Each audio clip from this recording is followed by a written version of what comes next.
Hey everybody, welcome off the show Board Game Reviews. This is a video that's part of a video series looking at Warhammer Quest Cursed City. In this video we're going to do a complete playthrough of a hunt mission. But if all you're looking for is a quick overview, a tutorial on how to play the game, or an actual full review of the game, check out their videos in the series. After the break, come on back for a full playthrough of the very first hunt for Warhammer Quest Cursed City.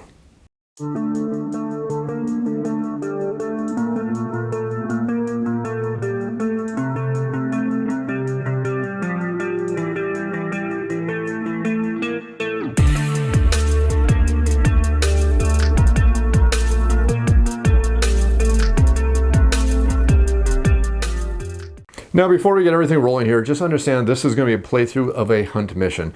Now, there's multiple different missions in games. You have the hunts, you have the decapitations, you have all the 4 different kinds of missions that come with the game. But this is going to be just for a hunt mission itself. Now, I would love to play a full playthrough of a decapitation mission. And the reason why I enjoy the decapitation missions so much is they're so much of a throwback to classic Warhammer Quest, where the game would evolve as you play it, and the map would evolve, and you roll the dice and figure out exactly how the map is going to lay out every single time you play the game. So if you would actually like to see a full playthrough of the decapitation, if this video right here for the hunt gets 1,000 views, I will go ahead and film a second video showing a full decapitation mission. But again, for this mission, we're only going to be playing a hunt mission. Now, I do have everything set up. I don't think anybody wants to be bored to death watching me roll for the random map and then set up the random map right here, because it's a slow process. So what I haven't done is I've set up the very first mission right here. And if you look inside the reference, you're going to see that this hunt mission right here does have a name, and this hunt mission is going to be called... It is called the Punishment Row. And in this one, just like all hunt missions, we need to find a total of 10 leaders, and we need to slaughter all 10 of these leaders. If we knew this before, our heroes are defeated, manage to get to the escape area, launch the signal flares, and bring in the ship that's going to take us out to safety, we're going to win the mission. If all of our heroes fail to do so, we're going to suffer a defeat, and the fear track and the influence track is going to go ahead and be modified. Of course, if we win, they're going to be modified just a little bit, but that's just basically how the game plays.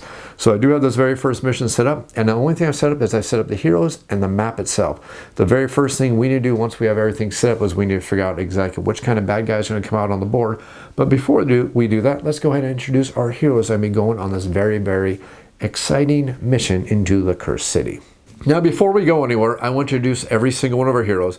And the main reason why I want to do this is because every one of our heroes has a special way that they get to earn inspiration. And your inspirations work towards your path of glory. And once you get fully inspired, every one of our heroes is going to flip over and become much more powerful. Not only that, your inspiration can be used for various things, such as not only leveling up, but be used for searching or used for rerolls. There's different ways that you can use inspiration. Now, like I said, generally speaking, most heroes are going to earn inspiration just by slaughtering bad guys. But on top of slaughtering bad guys, every one of them has their own special way they're going to earn inspiration. Now, there's probably a decent chance that occasionally I might accidentally forget one of these abilities. So the main reason why I want to go over every one of these abilities is just so you can see these different abilities, and then you can leave comments down below when I accidentally forget about an inspiration. But again, it's also kind of cool to introduce every single one of the heroes. So the very first hero we are going to have is we're going to have Dagnai Holdenstock. He is a dwarven hero, and he has a special path of glory that says Debts Owned. Each time this hero draws a treasure or realm sword card from the discovery deck, he's going to gain 2 inspiration points. So every time we draw from the inspiration, or every time we draw from the treasure deck right here, and basically we get 4 chances to do that unless we actually burn inspiration that we gain from other ways. But every time that happens, he's going to gain 2 inspiration points. Now remember, inspiration can be used for leveling up, and it can also be used for other different things, so it's very, very nice. Our second one we're going to have is going to be our ogre hero. And I guess saying hero is probably a little bit of a misnomer, but as long as he's being fed, he's quite happy. That's going to be Brutog Corpse Eater. Now, Brutog's Path to Glory says that been there, ate that, and basically every time he's going to make a roll for inspiration from hostiles, he's going to double the amount of hit points of hostiles that he's managed to defeat. Our next one is going to be Captain Imelda Braskoff. Her special Path to Glory says that cut them down. Each time this hero slays 3 or more hostiles during the same activation, she's going to gain 1 point of inspiration. Now, generally speaking, hers is a little bit more challenging to obtain unless we get a really good chance to go really well on her Death Blow or her Dawn Blade special ability. I think it's her Dawn Blade special ability, if I remember correctly, right? Dawn Blade, or is it Death Blow? Let's see here. Make 1 free Dawn Blade. Oh, sorry, her Death Blow. I had it right the first time. So every time she does her Death Blow ability, there's probably a good chance that she might get that inspiration. Otherwise, the chance of getting her, they're a little bit rough. Finally, we have Gloriel Van Alten, and yes, he happens to be related to some of the bad guys in the game. Not ruin any of the story for any of you, but just understand that the Van Alten name is famous and a little bit infamous in the game of the Cursed City. But his special ability is Path to Glory. It says each time a weapon action made by the hero slays the last hostile in a hostile group, gain 1 inspiration point. And if I'm going to place any bets, he is going to be the one I'm going to forget about how to do his Path to Glory. So again, if you notice any mistakes, leave comments down below. But let's go and get things started. The very first thing we need to do is we need to populate every one of these special locations with our bad guys. And the first thing we do that is we're going to start drawing from the enemy encounter deck. So let's start doing this very first thing. Now again, this is the very first hunt, so understand that all of our heroes will be level 0. That means all these cards will be level 0 encounters. And I'll read the first one. Our first one is going to be Encounter 0, which is going to be 3 Ulfenwatch. Not too terrible. Our second one is going to be 2 Dead Walker Zombies. Again, not too terrible. Our third one is going to be 2 more Ulfenwatch. Well, hey, maybe if we get a couple flag bearer, or I guess there's only 1 flag bearer, but if we had 2 flag bearers, that could be really, really fun. Our final one is going to be 3 Corpse Rats. Now, the nice thing about this is every single one of these card decks is not going to give us our goal, which is defeating 10 of the leaders of the bad guys, because this is a hunt mission. We're looking for defeating the higher-ups, where that means it happens to be the names, where that means that's the dire rats, where that means that's the dire bats, or if it happens to be a leader of the Ulfenwatch Guard. Unfortunately, there's only 1 leader of the Ulfenwatch Guard, and unfortunately, since we have 2 Ulfenwatch leaders cards, or 2 Ulfenwatch cards, that means we only got 1 leader on the board. Additionally, there is no zombie leader, so that means that 2 of these cards, or 2 of these encounter cards, are not going to help us towards our eventual goal. Remember, our eventual goal is slaughtering 10 of those leaders and escaping by pulling out our signal flares and escaping, completing that very first hunt. First thing we need to do is we need to start populating every one of these locations. We start with the one that's closest to our heroes when we first start, and then that's going to start with the very first encounter card right here. The first encounter card is going to have 3 Ulfenwatch. Now remember, we want to take out the champions, so we want to put out the champions as quickly as possible. So we will have 1 champion right here, and he will come along with, I think I'm going to split this up just a little bit because I want this as challenging as possible. Oops, wrong one. I don't want the banner bearer to be defeated immediately. So I think I'm going to put the banner bearer over there because, again, I'm trying to make this challenging for myself because that's part of the fun of the game, is having the game be challenging. So we'll start with those 2 right there, and then let's put this one back a little bit further. Actually, let's just put them right up here, right there. So that's going to be the first encounter card. So the second encounter card is going to be 2 Dead Walker Zombies. Let's go ahead and grab 2 zombies for us. The second furthest away one is going to be this one right here. So let's put out 1 zombie. And we'll put out a second zombie. Third encounter card is going to be 2 more Ulfenwatch. Now this one is, let's see, we got 1, 2, 3, 4, 5, 6, 7. Or we got 1, 2, 3, 4, 5, 6. So this one's next. We will put out this guy right here, who is the banner bearer. And the nice thing about the banner bearer is I will explain that to you in just a second why that's so cool. And then the final thing is going to be 3 Corpse Rats. So we'll bring out 1 Corpse Rat right here, one of the big leader Corpse Rats. That way it is worth 1 champion kill for us. Because right now on the board we only have 2 champion kills, and we want to get those champions killed, again, like I said, as quickly as possible. So let's bring out the Ulfenwatch cards. First thing we will need is an Ulfenwatch card. Let's see here. We have the Dead Walker Zombies, and we have the Corpse Rats, and then we have the Ulfenwatch. Now the good thing about the banner bearers, which is going to be lots of fun for the banner bearers, is a banner bearer, if there's 1 out, he can re-roll fail attack rolls for weapon actions made by Ulfenwatch while the Ulfenwatch banner bearer is visible to the attacking hostile. So I forgot it has to be visible. So I think what I'm going to do is, since it has to be visible, again, I want this to be challenging. So I am actually going to put that guy right there, and we will put this banner bearer right there. Again, adding to the challenge is much, much more fun. So again, we have champion point right there. We have a champion point right there, but that's the only amount of champion points or champion victories we're going to get for slaughtering champions, which is going to matter for completing the quest. So now that we have all of our encounter cards, we have the board set up, we can go ahead and start the mission with the very first thing, which is going to be the night phase. So the only thing we do for the nightfall phase, or the nightfall step, is we are going to advance the nightfall token to the first, whoops, wrong one. Helps if I advance the correct one. We're going to advance the nightfall token right there. Now, if we were playing a decapitation mission, this spot right here would definitely matter, but since we're not playing decapitation matter, that location doesn't matter at all. It's just basically a clock counting down to when the more powerful sides of the enemies are going to start appearing for all of our heroes. So now we're done with the Nightfall step. We now move to the quest step. There is no quest step in this specific hunt mission, so let's go ahead and move on beyond the quest step and move to the Destiny phase. So for the Destiny phase, we just got to roll our Destiny dice, and let's see if we can avoid knocking everything everywhere. That was kind of not smart of me. So not the best Destiny roll in the world. We have 3 3s, which are going to be removed immediately, but at least that leaves us with a 2 and a 4. So not too terrible, but again, not really the best thing that we really wanted. Next up, we get the initiative phase. So for the initiative phase, we are going to roll the dice for all of our heroes. I'm going to be a little bit smart about where I'm rolling so I don't knock everything flying all over the place. So not a great start. We got 1, 2, 2, and a 4 for our dwarf. Now for our ogre, we are going to get much better. We are going to get a 1, a 3, and 2 5s, which means that he gets to have a little bit of fun. And then for the captain, we are going to get a 1, a 1, a 2, and a 5. Wow. When I say dice really do hate me, here is proof. I just roll wonderful. And then finally, we will get a, hey, that's a heck of a lot better. 2, 4, 5, and 6. I need to complain much more often. The more often I complain, the better the dice are going to be. So if you hear me griping about the dice roll, I'm trying to psych the dice out. I'm trying to trick them into liking me much more. Next up, we got to roll for our, or not roll for, we got to do our initiative phase where we're going to take our 8 initiative cards and we will place them out to see what order our heroes are going to activate in. So the top of the initiative phase, it is going to be encounter group number 2. Next up in the initiative phase is going to be our Dwarf Dagnai. Next up is going to be our Ogre Brutog, which is probably going to be really nice. Next up after Brutog is going to be encounter group number 4. After encounter group number 4 is going to be encounter group number 1. After encounter group number 1 is going to be Captain Melda. After Captain Melda, we are going to get encounter group number 3. And then the final thing that we are going to get is going to be Glorio Van Alten.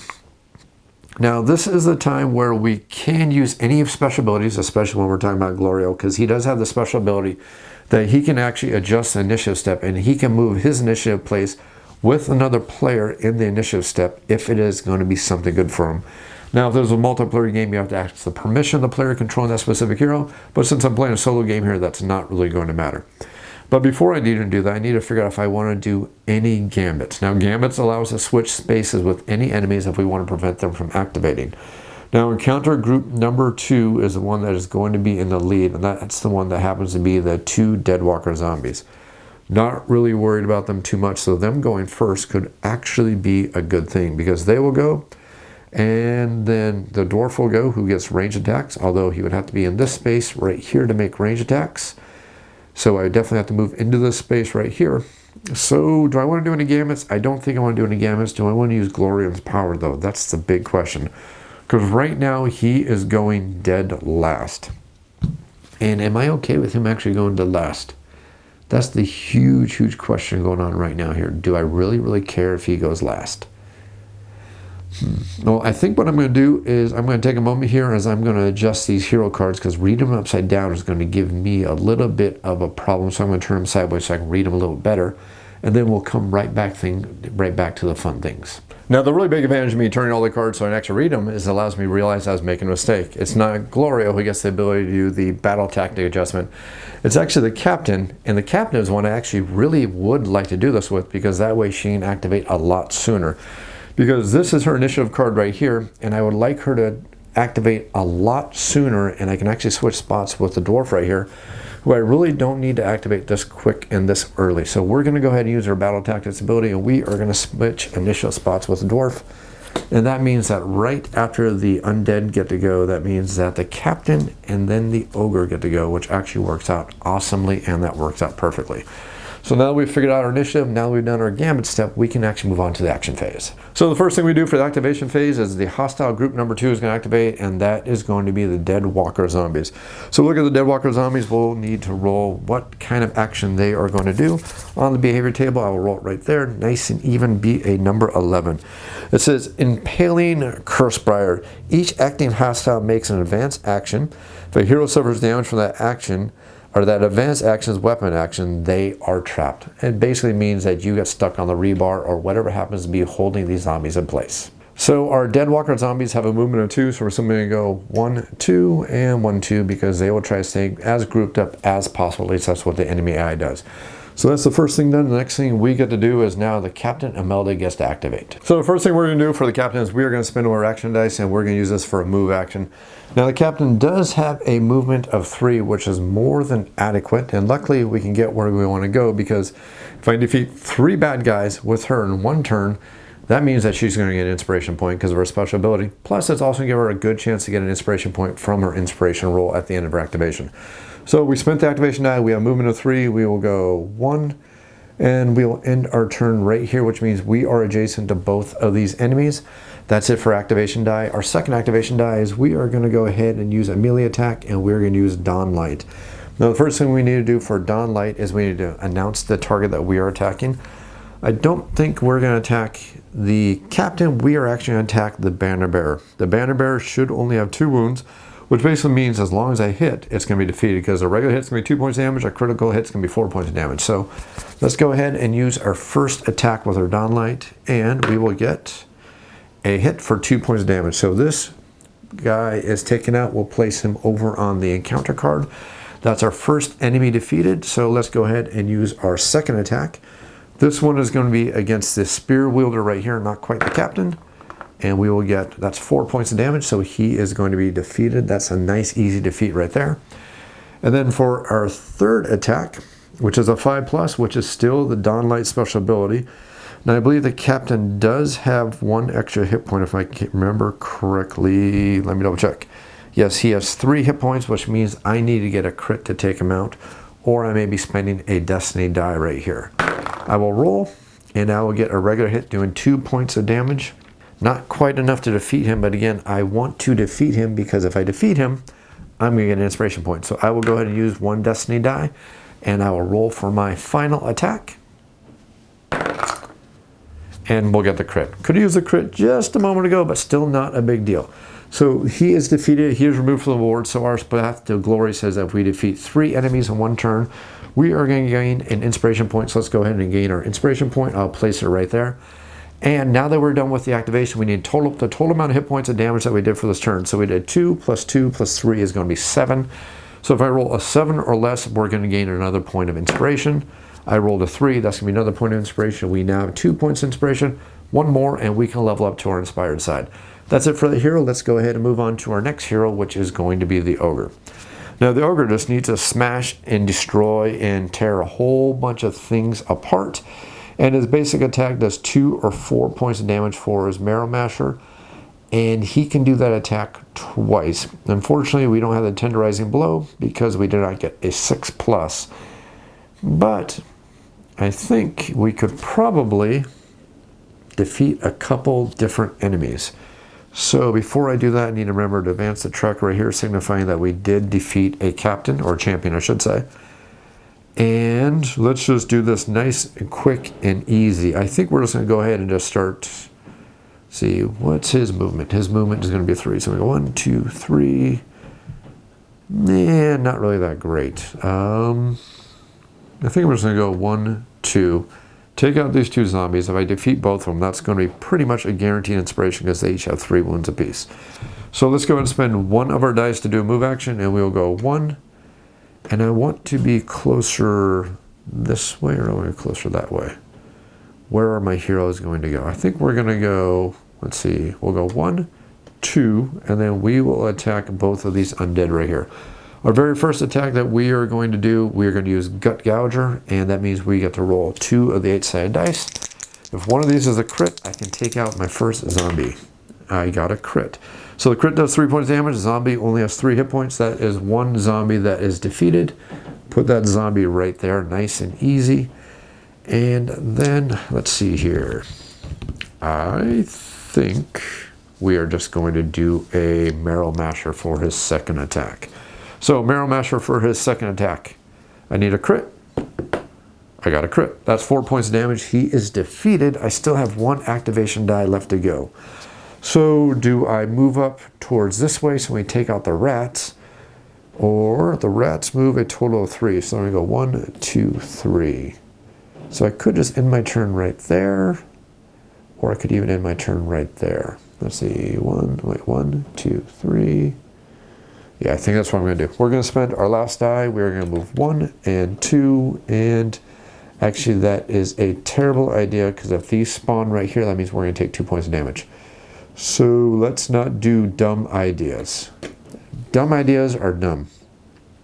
I think what we're going to do is I could do 1, 2, 3, and we can explore that, but then he's not going to get his inspiration. Darn it! Indecision is bad. I need a good idea here.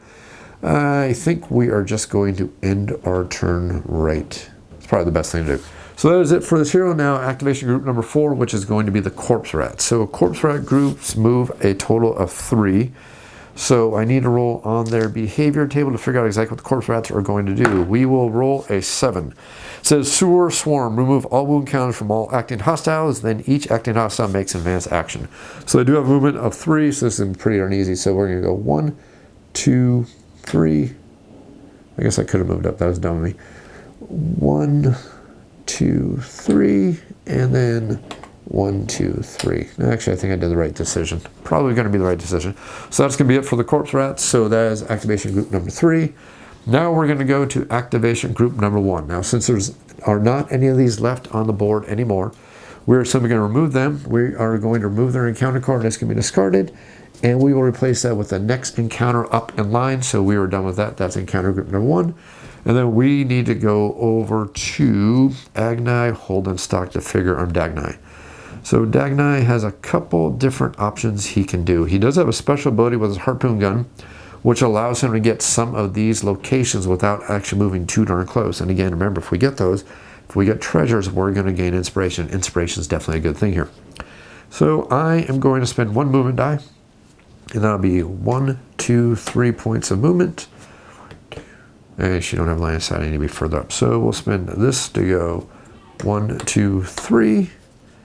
Actually, I could just end it right there because now I have line of sight to that, and I can use my hook, line, and loot ability. So this hook, line, and loot, this ability can only be used once per turn if the hero is not adjacent to any hostiles and is within 5 spaces of a visible mysterious object. They can make the search 4+ action as if they were adjacent to the mysterious object. So we are going to do the search action, which requires us to discard a 4+ die. And then we're simply going to draw the top card of the discovery deck, and we are going to gain discovery treasure. Well, that's great. Each time this hero draws a treasure or realm sword card from the discovery deck, gain 2 inspiration points. Guess who just got 2 inspiration points? And I still need to roll for the ogre. I actually forgot to do that. So let me pause since I forgot to do that. We defeated 6 points, or 6 hit points worth of undead. Double that's 12. I can't roll worse than that, so he automatically gets inspired. That's why I didn't roll, because I didn't need to. And then back to the treasure card. Discovery treasure. Glow sand hourglass. The sand in this hourglass is infused with the light of Hysh. While the grains tumble downwards, it produces intense daylight. A hero with this treasure card can use it at any time during their activation. When this treasure card is used, move the Nightfall token counterclockwise 1 space and discard this card. That'd be really, really good for a decapitation mission, but I really don't need to worry about that right now. So we don't have any armor weapons, so I'll just simply stick that right there because that's the simplest, easy way to do that. Now I still have movement. This discovery or this treasure has been located, so let's go ahead and remove that from the board. And I still have 1 activation die left. It looks like we're all heading that way. So I'm going to go 1, 2, and I will end my turn right there, I think. That is done, and now we get to go to encounter group number 3, which is the 2 Ulfenwatch, which is this Ulfenwatch over here. Let's see what they will do for their activation. We're going to get a 6. So the Ulfenwatch with the activation of 6. Let's see here. That means they are charging, which means they're going to move twice. So the move is 3, so double that is a 6. So they'll lock on to the nearest enemy, which will be 1, 2, 3, 4, 5. So they're both going to go there, and they are going to attack a dwarf. 1, 2, 3, 4, 5. And they get to roll their attack action. They get 2 attack dice. So let's see what we are going to get for the bad guys. And they do 1 or 2 points of damage. That's going to be 1 point of damage, so we get to roll our defense die for our dwarf. Our dwarven defense is going to be the nice red die. We should be able to defend against that, and we won't. So we will take our first point of damage for Dagni. Not too terrible. And then the next Ulfenwatch will go 1, 2, 3, 4, 5, and he will also attack Dagny. And we will roll 2 attack dice, and we will get, that's kind of cocked, I guess I should be fair. Why not roll over here? That'd be smarter. Okay, so we got 1 more hit for 1 more point of damage, unless Dagny can defend against us. So that's what happens when you turn your back on the enemy. They will come up and stab you in the back. We got 1 defense, which means we can avoid 1 point damage. That's all they do. So the second hit is not going to do any damage to us at all. So that's not too terrible. That's actually a-okay. 1 point of damage should be easy to recover from because he actually has a decent vitality. I'm not really too worried about that. So that is encounter group number 3. And now we get to go to the final hero who gets to activate. Let's see here. So if I remember correctly, he can only range attack once because his gun has to reload. And that is going to cost him a 3+ die. But with Duelist, he says this action can only be made. Okay, Duelist allows them to move and attack. So I think what we're going to do is we are going to move and attack with Duelist. Let's see here. If they free weapon action. So all I got to do is hit and I get a crit. I'm going to do that. So we will use our Duelist action and we will go 1, 2 right here. And then we are going to use the nice ability of our melee attack, and if this is at least a hit, it's automatically a crit because I use our special ability. And if this happens to be a crit, that's going to be 3 points damage, which is definitely enough to take out an Oafen Watch. That's kind of cocked. I need to find a better place to roll. Okay, that's definitely a miss. That was terrible. So the next thing we are going to do is we are going to do our Duelist attack, which requires us to spend a 3+. And let's see if our Duelist attack can do a little bit better for our hero. Again, it's not. Okay. You're not earning your keep, Master Van Alten. You are not earning your keep at all. So let's try to use a sword attack. Okay, you did a whole 1 point of damage versus the Oafen Watch. The Oafen Watch is going to look at you and it's going to hiss back and say, is that all you got? And we're going to say, no, that's not all we got. Let's see if we can at least take you out. No, we can't. Well, thank you for showing up and at least pretending not to be totally useless, or maybe being totally useless. Depends how I feel right now. I'm almost going to say you're being totally useless, but I hate overstating the obvious. Okay, that's it for all the activations for all the good guys and for all of the bad guys. The activation phase is finished. It's time to move over to the event phase now. So for the event phase, we just simply need to roll and see exactly what is going to happen for all of our heroes, and we will get a 6. So pulling out the book, we see that for a 6, on the event table it says crisis. Resolve 1 crisis for your journey from the quest book. Nice and easy. So the quest we are on is going to be the punishment row. So punishment row is going to be, let's see here, we are still in the day cycle, so let's see what kind of event we are going to get for our crisis. So I will roll the 12-sided to see what kind of event we're going to get. I'll try not to drop it, I'll actually roll it. And we'll get a 12. Page 29, number 12. Okay, number 29, 12. Let's see. The Wrath of Azir. Clad in gleaming white Sigmarite armor, a legendary warrior of Stormcast Eternals appears. Ignoring the hero's calls, she marches towards a small man selling sweetmeats from a tray. As she reaches the vendor, she makes to strike him down. The acting hero must choose to save the vendor or stand aside.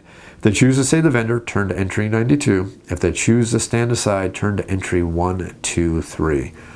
Well, normally I would say save the bad guy from the horrible usurpers, but since the entire city has been overrun by vampires and everything horrible and such as that, I would assume that a Sigmarite is probably detecting undead. So the first thing I need to do is I need to figure out which one of our heroes is doing this action right here. Well, since you are next to Worthless, you are going to be the hero who is taking care of this action. So let's turn to entry 123 because we're going to stand aside and let the Sigmarite slay the human being who I'm assuming is probably a werewolf. A vampire was no werewolf, so probably a vampire or an undead secretly. So 1, 2, 3. 123. The Stormcast Eternal Sword cleaves the vendor in two. Instead of blood, writhing maggots spill out to the floor. With a shout to the heavens, the Scion of Sigmar brings her weapon down on the cobbled streets. Stones and dirt explode outward as lightning fills the area, incinerating the maggots and several luckless citizens. Only the hero's quick reactions keep them alive as they hurl themselves aside. A deep voice emanates from the Stormcast Eternal's helmet. 5 years. I have hunted that creature. Now it is over. It was for the best that you did not interfere. The warrior leaves without further comment. The acting hero loses all their inspiration points and the crisis ends. Well, I'm glad I chose Mr. First Turn Worthless because they would have just lost all their inspiration points. And I really don't want to lose inspiration points, especially since some of my heroes actually have a decent amount of inspiration now. So that's our very first turn, and of course this is where I realized I actually forgot to spend one more Destiny dice, so he actually may have actually took out one of the bad guys. Probably not. I should just see, just going to humor myself. Oh, he actually would have been useful, so I guess I would have been A-okay. But he didn't do that, and there's no takebacks, at least not when I play games, so that is pretty much it. So we're going to start with the second round, and the second round is going to have the night phase. We'll simply advance the night phase track just like that. And now the night phase is done, we go on to the quest step. There's no quest step, so we're going to go ahead and bypass the quest step and move directly to the Destiny phase. And let's see if we get some better Destiny rolls for us Lisa's turn. So we have no 1s, no 5s. I am just batting 1,000 when it comes to rolling these dice today. So we have 1 Destiny die. Not terrible, but yeah, not really that great. So next up, we get the activation roll for all of our heroes. You only get 3 activation dice for Dagnai because he has an injury, and we will get a 1, a 2, and a 6. Well, at least we can use that 1 to probably heal. Next up, for Brutog. Brutog is going to roll 4 dice, and we're going to get a 1, 2, 4, 6. Hey, maybe Brutog can do a little brutalizing and enjoy the good things in life. Next up is going to be Captain Imelda. We'll get a 2, a 3, a 4, and a 6. It's actually pretty darn good. I guess I... No, I'm not going to say it, because as soon as I say, hey, the dice are actually acting in my favor, they're not. So we are going to get a 1, a 4, and a 5. Not too terrible. So 1, a 1, and a 4, and a 5. So that is it. Next thing we have to do is we need to figure out what is going to be the initiative for all of our heroes. So let's simply just shuffle up all the initiative cards right here. And the one unfortunate thing about Games Workshop is they do not use what is mostly referred to in the board gaming hobby as standard sized cards. So it's really hard to find sleeves for the cards, which means that these don't shuffle up the greatest, but hey, at least it is better than nothing, because these initiative cards take a lot of abuse because they are shuffled a heck of a lot in this game. Most of the cards are fine not sleeving them, but you probably want to shuffle or sleeve these initiative cards, at least if you're going to plan through an entire campaign like I did. So first thing we're going to have is encounter group number 2, which means they'll be refreshed. And then we will have Mr. Van Alten will actually return to the board next to the closest hero. Next up is going to be encounter group number 4. Next up after that is going to be, let's see here, the hammer is going to be Brutog. After Brutog, we're going to get, oh, I'm sorry, that's going to be Glorio. Who goes first? Oh, Dagnai's going to go first. That actually works out best. And then we are going to get the captain, and then we're going to get encounter group number 1, and then finally we're going to get encounter group number 3. Now this is the time where I can do any gambits if I really want to, but before I do gambits, I would like to look at Captain Imelda's ability. Captain Imelda is right here on the initiative track. I would rather have Captain Imelda go a lot sooner than that. I think if Captain Imelda can actually take out these 2 zombies, that would be pretty darn decent, and that might work out in our favor. And then Brutog would go next, which would actually make me extremely happy. So let's go ahead and figure that out. Let's see, group 4 is going to be the corpse rats. So that means the corpse rats are going to go next. Oh well, I think it's actually worth it. So let's go ahead and adjust the initiative right here. That's it for the initiative phase. It's now time to move over to the activation phase. So the first thing we're going to do is encounter group number 2. Encounter group number 2 has no more enemies on the field, so we're going to remove that card, and we will replace it with the next card in row, and then the next thing that's going to happen is Captain Imelda gets to activate. So we do have this 3 over here. Her special ability requires a 6, which is going to be Death Blow. So if I can position her well, I could have done a Death Blow. And I think it might be smart to take out these zombies right here, because the corpse rats are just going, or not zombies, these skeletons. Play smart, play smart. Because unfortunately I cannot use my Death Blow ability against the corpse rats because they're not positioned well. Unless I can take out this one right here. If I do that, then I can move up. That actually may work out. because she can actually take out corpse rats because they have 3 wounds. As long as I get crits, I'm A-okay. So, thought process is confirmed. Moving up, we're going to move 1 space right here. That is as far as we move because we are next to an enemy. Although, I could have done it smart and gone 1, 2. Well, that's not really going to help me that much, because that can make that much of a difference. It's going to open things up, so maybe that's what I'm going to do. And I don't want to take out the blood rat yet, because I don't even think I can take out a blood rat in 1 hit, because I believe the blood rat has 4 hit points, if I'm not mistaken. Yeah, the blood rat has 4 hit points. So we're going to attack the standard swarm right here. We're not going to use our death blow yet, but we are going to use Dawnlight. So let's go ahead and roll for Dawnlight. And we will get 1 hit, which is going to do 2 points of damage. A corpse rat has 3 wounds, so it is not going to be defeated. Put out 2 wounds. Let's go ahead and do... I think I'm going to use this. Going to use that for my second attack. And we will go ahead and do this. That's going to be 2 more points of damage.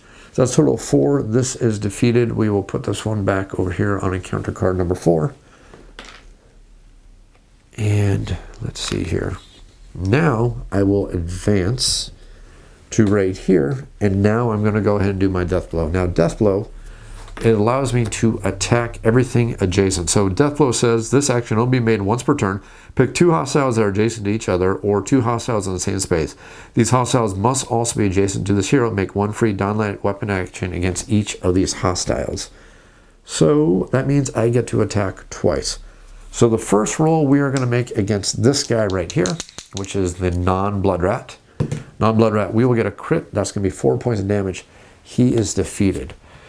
Okay, if I can get a crit versus this blood rat, I'm going to gain another point of inspiration, which means we are going to level up, which would be very, very awesome. But the blood rat has 4 hit points, so I have to get a crit to do this. So, can we get a crit? Yes, we got a crit. So that's going to be 4 points of damage. The blood rat is defeated. We are going to defeat our second champion of the 10 we need to defeat. That's going to be 3 enemies defeated. That is going to be our 3rd point of inspiration. The first time we get to 3 inspiration, we mandatory must level up, so we will level up to Captain Mel does. Level up side, which means we are now inspired, which is very, very awesome. Now, we don't get the bonus inspiration for our special Path to Glory, but that's A-okay. We are still going to gain inspiration for defeating enemies, so I do get to roll for that. So we defeated 4 hit points plus 3 is going to be a total of 10. As long as I roll a 10 or less, I will get a point of inspiration. And we will get a 12. Okay, the dice were not necessarily my favorite, but that's A-okay. Our turn is done, and we're actually very, very happy with that. That actually worked out pretty darn great. Now we get to go to encounter group 4, which is the encounter group we just completely obliterated.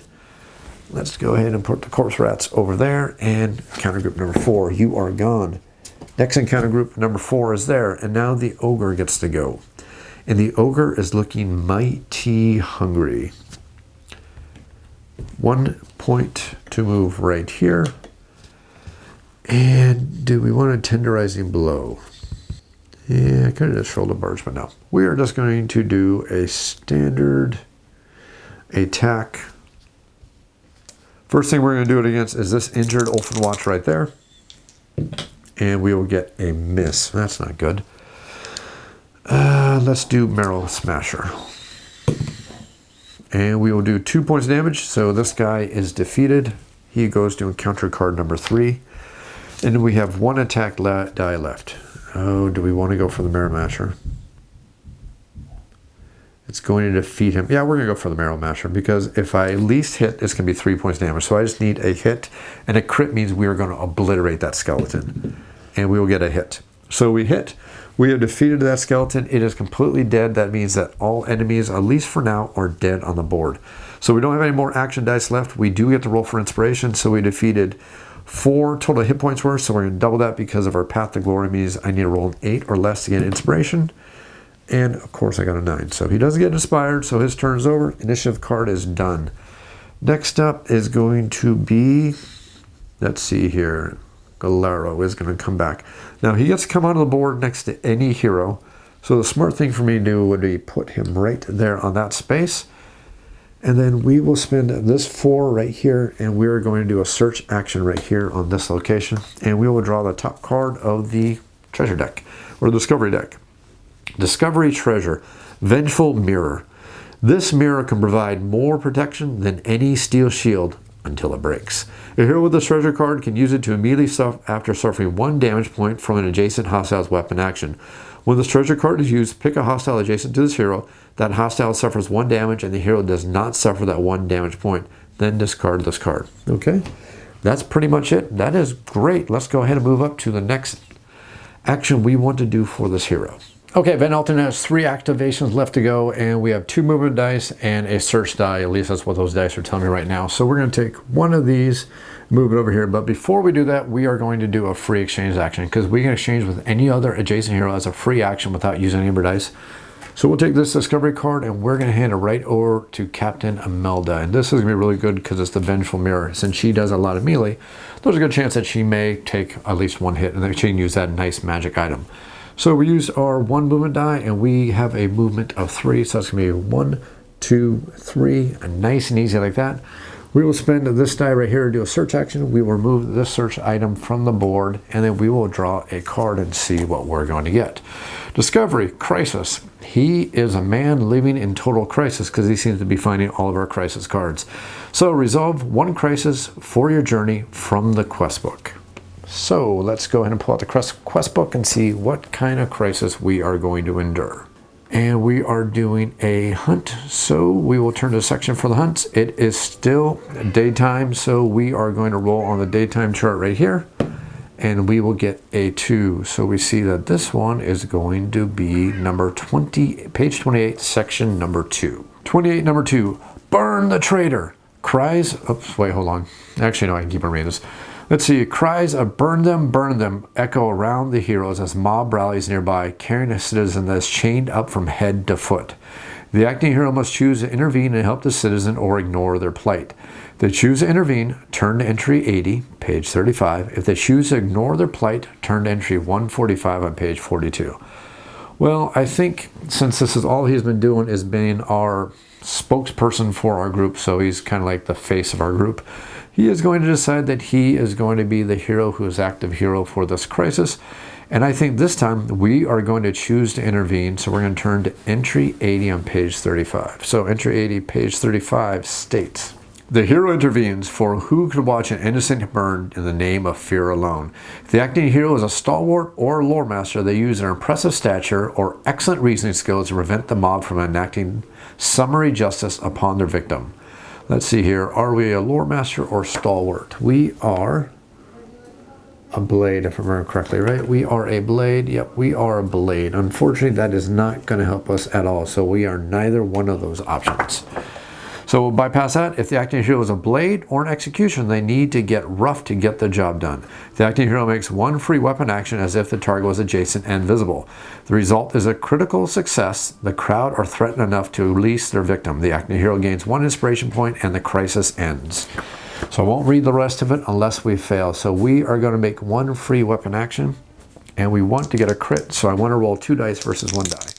And I'm simply looking for at least 1 crit success.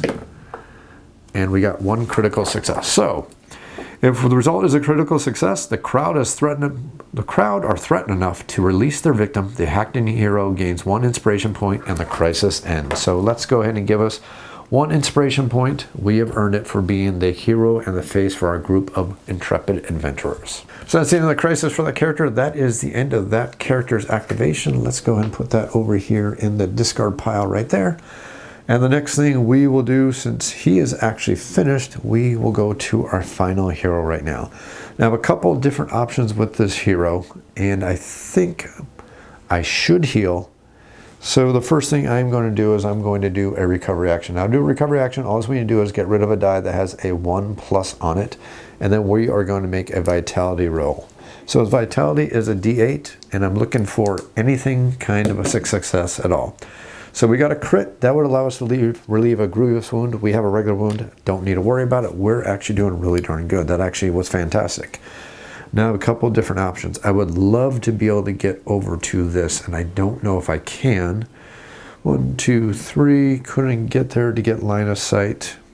but I could... I can't even go into Overwatch. Not many options. I think what we want to do is force the next group of mobs to spawn from this Lich Gate, because I think that'd be the best advantage we can do, because we know we're about to see a whole bunch of spawns. So let's make them spawn from this Lich Gate right here, so I can at least control that. So I'm going to do this movement right here, which is going to be 1, 2, 3. That means 1, 2, 3. Can't spawn that Lich Gate. 1, 2, 3, 4. Can't spawn that Lich Gate. Obviously not that one, so that means that's the Lich Gate that's going to spawn. So the only thing that's going to happen is this will be our ready die that we will be in Overwatch, or ready status. And then that's it for that hero. Now we go to our first threat card. We will flip that over and we will reveal 2 more Deadwalker zombies. Definitely not what I wanted, because the Deadwalker zombies, again, are not creating champions. We want champions to take out. So we'll pull out our Deadwalker zombies and we will roll for the first one. Actually, they're spawning, so we aren't even going to roll for them. They're going to do a basic activation 1 at a time from the furthest Lich Gate, which is this one right here. And their movement is a whole movement of 2, and they're going to move towards the closest hero. So I'm going to have to do some math here. So 1, 2, 3, 4, 5, 6, 7, 8, 9. 1, 2, 3, 4, 5, 6, 7, 8, 9, 10. So that's not it. 1, 2, 3, 4, 5, 6, 7, 8, 9. Okay, so we're pretty much split in the middle. So why don't they start? Well, I can decide as the leader here. And of course, I should move the leader token earlier, but I'm playing a single player game, so the leader token really does not matter. But we will move 1 and 2, and we will end our turn right there. Second one's going to do a 1. I'm sorry, it's going to spawn right here. 1, 2. Their activation is over. And then finally, group number 3 is going to be fully removed from the board, and we will remove their encounter card, draw a brand new encounter card, and we don't know what that's going to be. That is basically it for this entire activation phase. The only thing we have to do is to go to the event phase, and we will roll on the event chart to see what kind of event we are going to encounter. So a D12 on the event chart, and we will get a 7. See, our time grows short. Move the Nightfall token clockwise 1 space unless Nightfall token is on the space with the night symbol. So we are losing daylight, so things are working against us. Not a really big, exciting crisis, but hey, that's okay. Now again, at this point, the first player marker will move to the next player in order. We're playing a solo game, so it does not matter. So that's pretty much it. So we are done with this. We get to go on to the journey phase, and we're going to start with the Nightfall step. This is going to advance during the Nightfall step. We would now go to the quest step. There is no quest step for this hunt mission. So the next thing to do is the Destiny phase. So let's go ahead and roll the Destiny dice and see what is going to happen. See if we get a little bit more dice at least. So 2 5s. Hey, we actually are going to get 3 dice. We got a 2, a 3, and a 6. So that's going to give us some options. So that's actually pretty darn good. So the next thing we get is the activation roll step for all of our heroes. Roll first. We're going to get 2 1s. Oops, that was a 1. I am not going to cheat. So we got a 1 1, a 5, and a 4. Next up is Brutog. Brutog is going to get a 3, 4, 5, and a 6. Ooh, Brutog may get a little bit brutal this turn because he can actually move 4 if he discards a 3+ move dice. So that's actually pretty darn nice. Next up is going to be Captain Imelda, who will get a 1 1 and a 2 and a 5. Slow and steady will win the race for her, or, well, just slow and steady. And then finally, we will get a 2, 2, and a 5, and a 5. Good thing it wasn't a Destiny roll. So 2, 2, 5, 5, so that works out perfectly fine. Next thing we gotta do is the initiative step. Let's figure out what the initiative step is going to be for the next turn. So quickly going to shuffle these up. I'm not trying to make this a super duper great shuffle, just trying to do this quickly. And first up, we will get group number 2, which has not been revealed yet. Next up is going to be group number 4, which has not been revealed yet. Then we are going to get Brutog, who gets to get brutal. Next up is going to be Dagny. After Dagny is going to be our fearless leader, the captain. After the captain is going to be Mr. Van Alten, who has been earning his keep as being the face of our group. Encounter 1, and then finally encounter group number 8. So now I need to figure out if the Captain Imelda Braskov wants to do her special action and exchange places with another hero. Let's see here. Right now, she could force to go before the dwarf. I think that's actually a good idea to go before the dwarf. I don't know if it's a great idea to go before the ogre, because that really doesn't matter, but I think I like my melee persons going before my ranged attackers. because the dwarf is kind of a ranged attacker, and Mr. Van Alten, Prince Van Alten III, is also my ranged attacker, so I think I'm going to leave it like that. I don't want to do any gambits. It's not worth it right now spending the agility dice because I'm actually A-okay with this. So let's go ahead and activate and see what is going to happen. And it looks like this is a Lich Gate that's going to spawn. So let's go ahead and start first with encounter card number 2, which is going to be 1 Virkos Bloodborne. Finally, we're going to start getting some nasty creatures onto the board. This could actually be really, really nice. So let's go in and find the Virkos and find out what kind of nastiness they will bring to the fun and to the table. No spoilers, but the Virkos Bloodborne, there's something very, very special about them, especially with our heroes. No spoilers, but it's kind of cool, at least in the storyline. So they do have a movement of 5, and I do have a choice between these two heroes I already figured out are the closest. So I could go 1, 2, 3, 4, 5, or I can go 1, 2, 3, 4, 5 right there. I think this one is going to move towards the ogre since I got these two going towards the captain, and I want the ogre to get inspired. I need 2 more kills to do so, or 2 more inspiration points to get inspired. So 1 and 2, 3, 4, and 5. That's going to be it for this card right here. Next up is we are going to get initiative card number 4. Let's see what kind of fun we're going to reveal.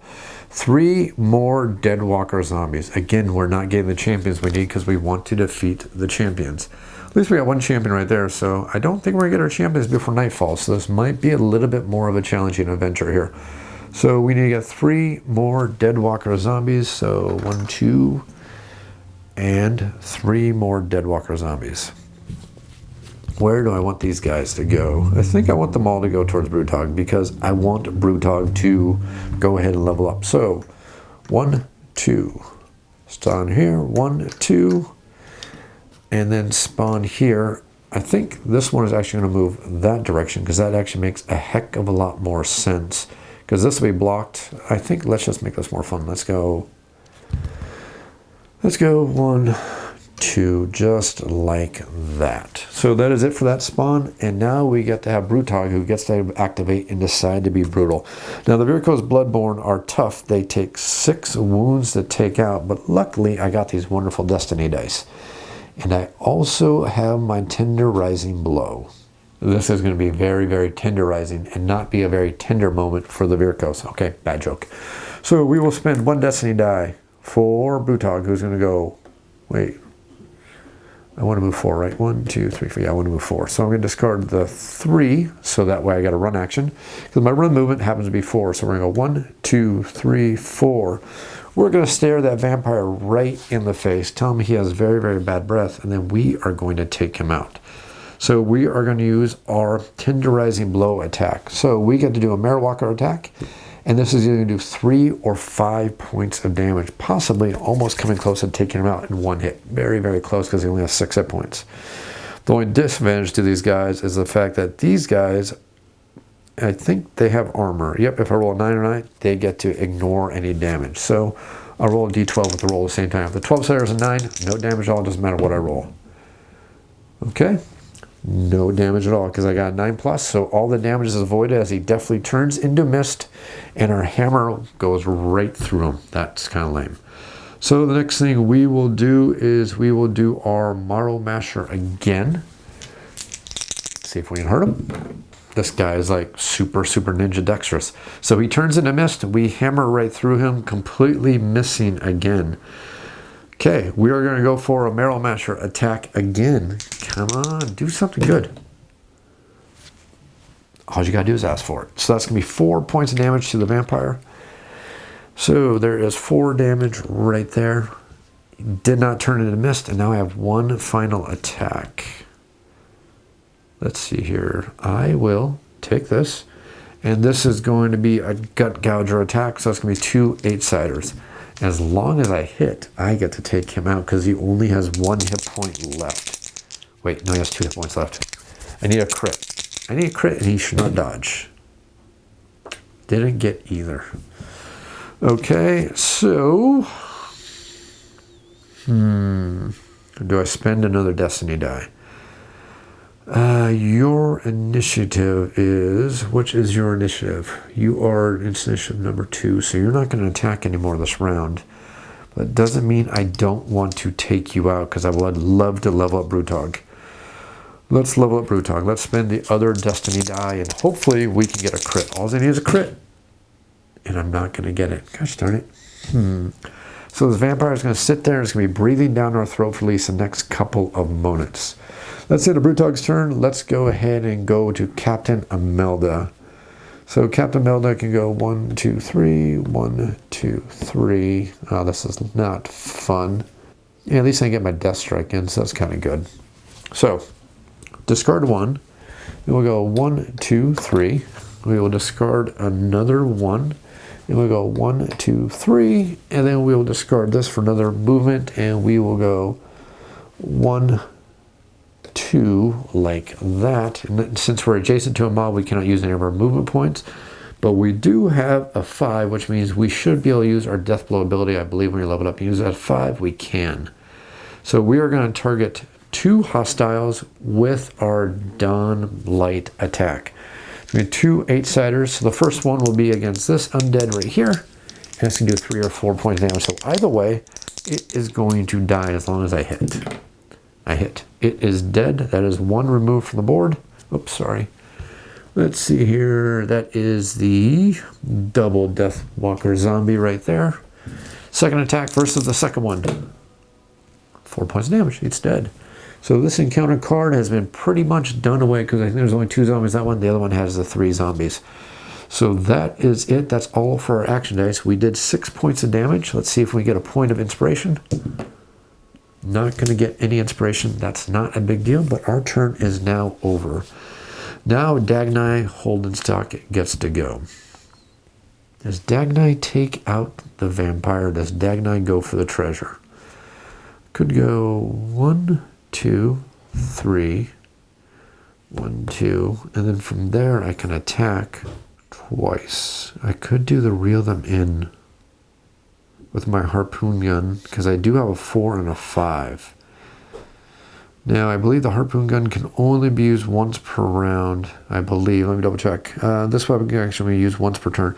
So if I hit, I can reel them in and then I can just stab them to death. And there's still 1 destiny die left, which will allow me to search. I think I'm going to do that.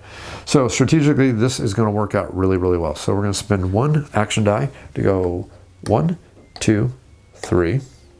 We'll spend 1 more action die to go 1, 2, 3.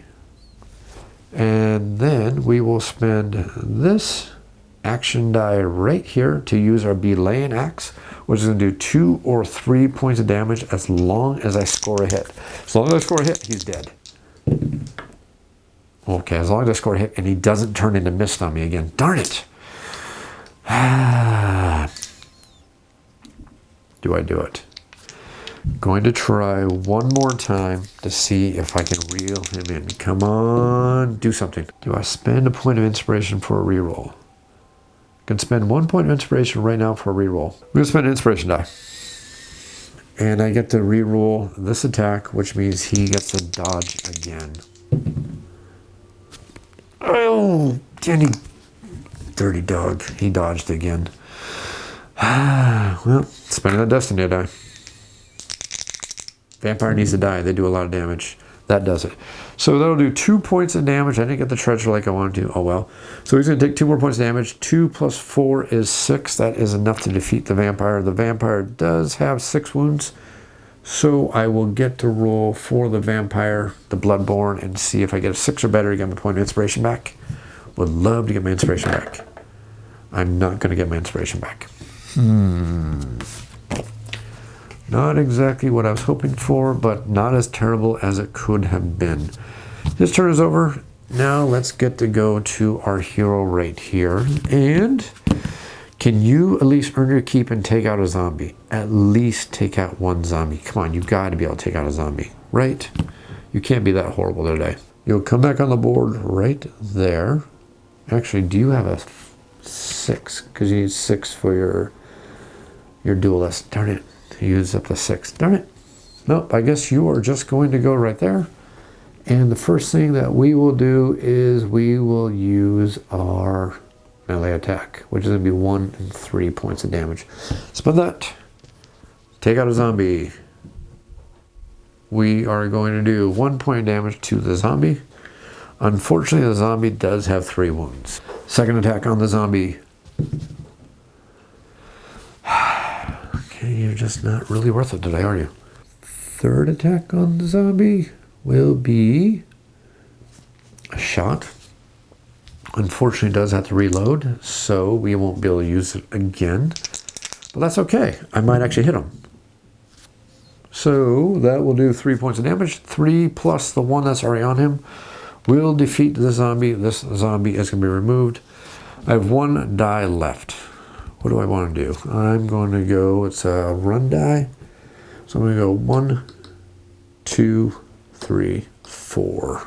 That way we are better positioned and we don't have to worry about the zombies stomping on us anytime quickly. At least hopefully not. Well, they're still going to activate, but that's okay. So your turn is over. Now we get to 1, which has been removed from the board. So you will not get to do anything at all. Get replaced. Next up is going to be 3, which will get revealed. I think that is going to spawn way over there. I have to do the math here really quick.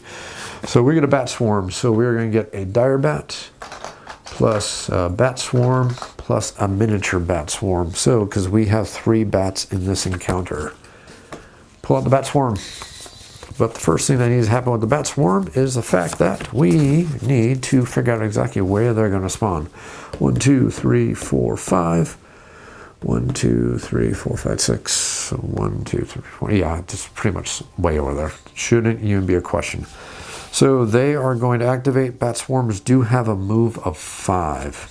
See, 1, 2, 3, 4, 5.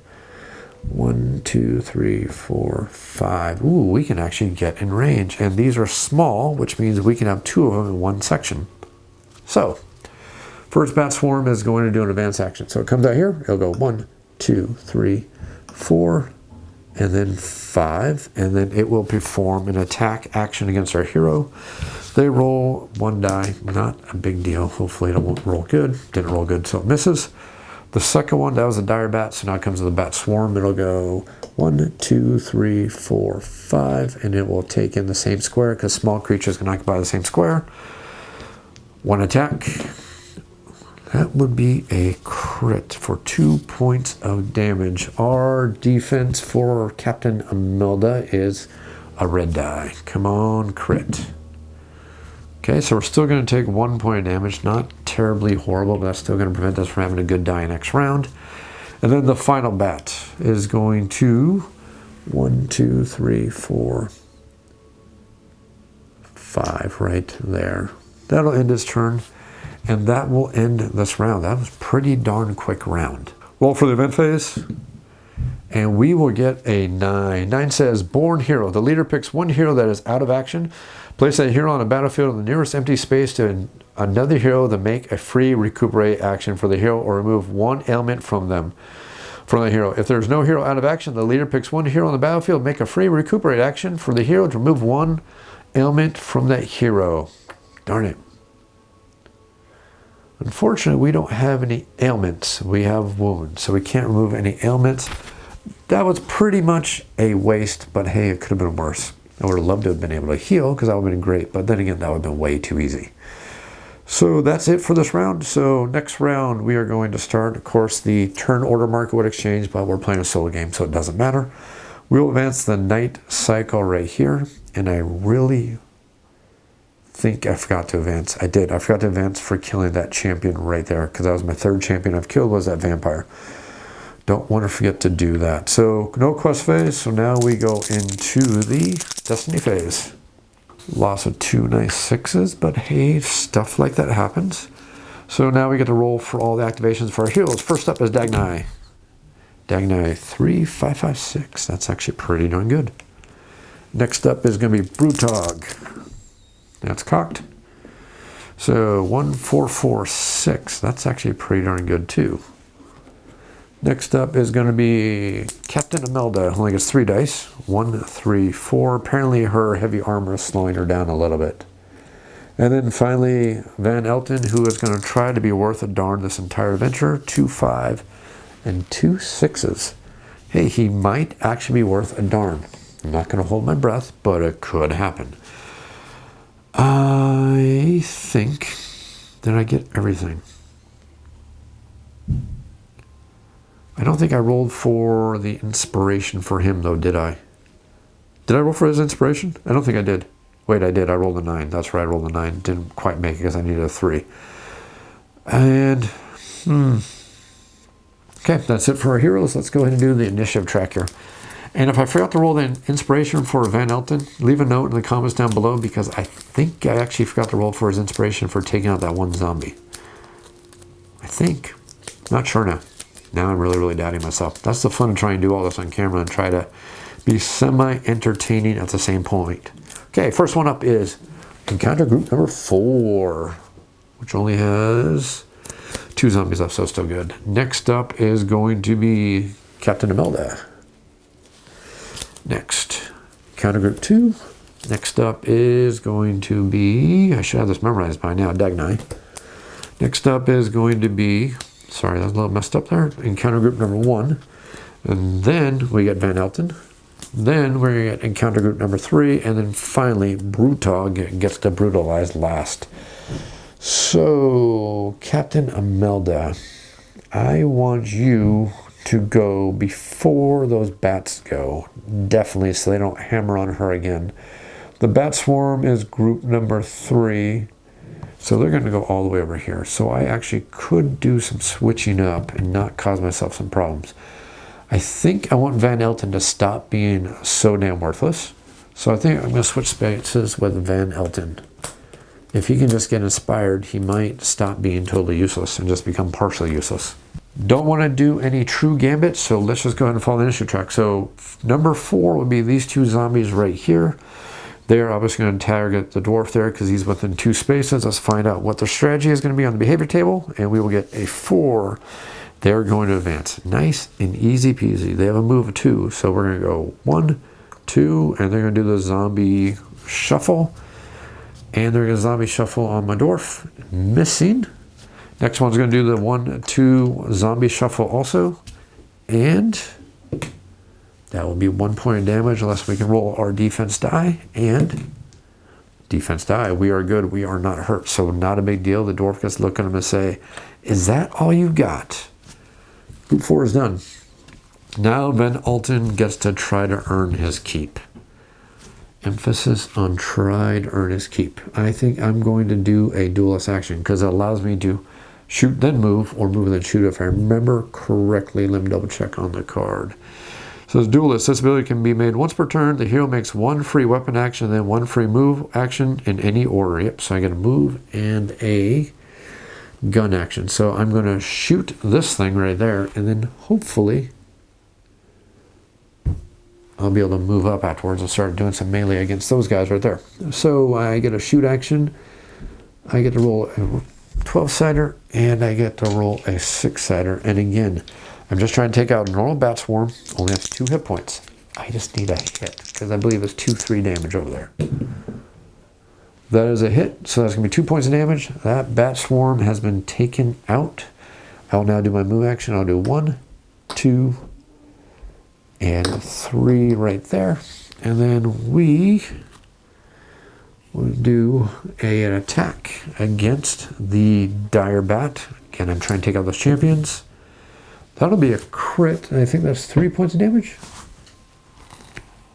There's 3 points of damage for that crit. A dire bat only has 3 hit points. So the dire bat has been removed. We are going to gain 1 more champion taken out, and then we will have 1 more attack. And hey, maybe me bad-mouthing Van Elton a whole bunch of times is making him feel guilty. Or not. 1 more attack. Come on, Van Elton. Come on. You can take out a bat swarm. It's just a swarm of bats. Or you cannot take out a bat swarm. Destiny die. Come on, take out a bat swarm. Is that only 1 point of damage? That's only 1 point of damage. You are just... You had to take out the final enemy to get your Path of Glory. I want the dang Path of Glory for the inspiration. Oh. Yeah, this is why I say Van Elton is next to worthless. Earn your keep, damn it. So, We took out a 3 hit point and a 2 hit point mob. Let's see if we're going to get inspired. We just need to roll a 5 or less. Hey, we got an inspiration point. Yay! That's 2 inspiration points. Maybe we're getting closer to leveling up. Van Alton is done.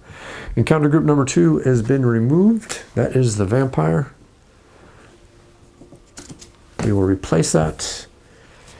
And now Dagnai gets to go. Now Dagnai did not want to be next to those undead, but unfortunately, that's how life happens. Zombies have 3 hit points, so let us belay an axe because we are going to belay the order of them living for a while. That's 3 points of damage. 1 dead zombie. 1 more attack. Can we take out another zombie? Come on, crit. Oh man, this die just hates me. Destiny die, because I need that die. Well, actually I could use Destiny die, but I still need to hit. Oh, come on.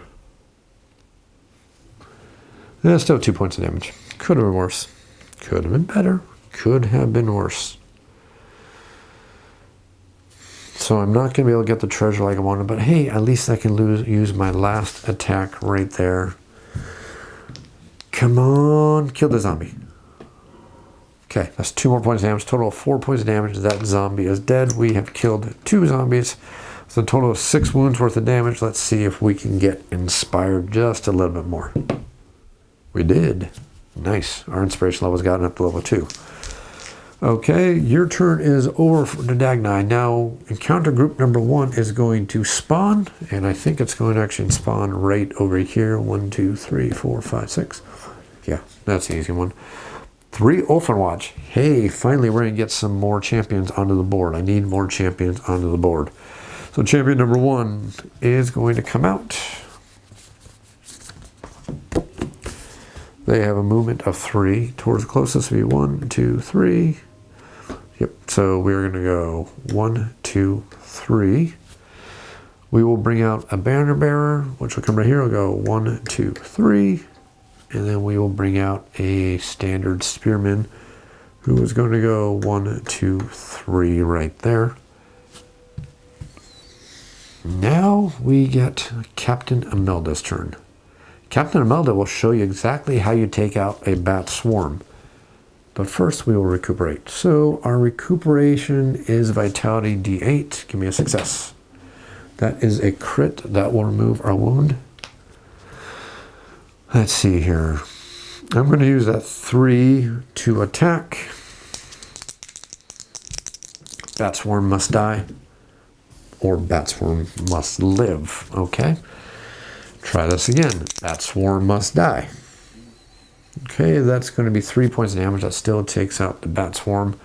That encounter card is also done away with, so I don't need to worry about that encounter card anymore. We are done with the captain, because you and the captain just made it happen. So, initiative card 3. There's nothing left to that encounter at all, so let's draw another group. All the dire bat and everything else is going to go away. Let's see. Make sure it counts right. Ulfenwatch, dire bat, and then the vampire. Those are the only leaders I've killed. Yeah, those are the leaders I've killed. At least the zombies are all the way. I don't need to worry about them anymore. It is time for Brutog to get some brutalness on some undead. So let's see what we are going to do with Brutog. Brutog might become inspired here very quickly. So we use our 1 movement, or 1 die for movement, and actually we could have used our shoulder barge to move far enough. Yeah, that's good enough. So we are right there, and we are going to use our tenderizing blow on the captain. That's going to take a D6 to tenderize him. We are going to make a Marrow Masher attack. And this is either going to do 3 or 5 points of damage. Both of those are going to take out the Ulfenwatch captain right here if I hit. Just need a hit. Just need a hit. Just need a miss. Marrow Smasher. Okay, that will do 4 points of damage to the captain. Captain is still taken out, so that's good. Okay, that's one less captain. That is one more champion we've managed to defeat. And then with our final attack, we need to take out one more skeleton. We'll take out the banner bearer. Yes, 4 points of damage. He is done defeated. So that is, let's see, that's 3 plus 2 is 5 total wounds. Doubling for his Path of Glory means I need to roll a 10 or less to get a point of inspiration. Got a 10. That is a 10 or less. He now has 2 inspiration points. That is really, really good for him. That is Brutog's turn. That is it for all of our heroes. Just need to look to see what our event is going to be. Let's make a roll on the event chart. 7 is our time grows short. Move the Nightfall token clockwise 1 more step. Then we're going to start the next round. Of course, the first player market would exchange places. Just so you know, I'm not forgetting it. Just not going to bother doing it on a solo game. We're going to advance the Nightfall token 1 more step. And then no quest phase. So the next thing to do here is to roll for our destiny. 2, 2, 3, 4. Hey, well, actually, that wasn't too bad. 2 and 2 will be gone, but I got a 3, a 4, and a 6. This is actually a pretty good, darn good destiny roll. Next thing is our activation dice for all of our heroes. First up is that guy. 1, 3, 5, 5. 1, 3, 5, 5. Next up is Brutog. Brutog must be getting tired. He's been eating all these dead corpses, and he's now starting to get really, really tired. He's got a full belly. He's like, oh, man, so many things to eat, so little time. So we have a 1, 2, 3, and 4 for Melda because she's very militaristic and she wants to keep things very nice and sequential because it makes her feel comfortable and happy. Okay, Prince Van Alten, can you do anything useful? 1, 2, 4, 6. Okay, let's see what kind of stuff we are going to do. We have 1 skeleton on the board. We need a lot more stuff to start spawning. And we need to kill 5 more champions. Let's hope we start getting a lot of champions. So group number 1 is going to flee after doing a strike. Brutog, hey, that's good. I like that, Brutog. And then up next is going to be Dagnai. After Dagnai is going to be group number 4, which is going to respawn. Next up is going to be the captain. After that is going to be Van Alten. After that is going to be group number 3, who will reveal. And then group number 2, who will also reveal. Okay, do I want to switch spots? Captain, you're right there. Do I want to switch spots at all? I really don't. I'm actually happy with this. So, group number 1 is going to, let's see.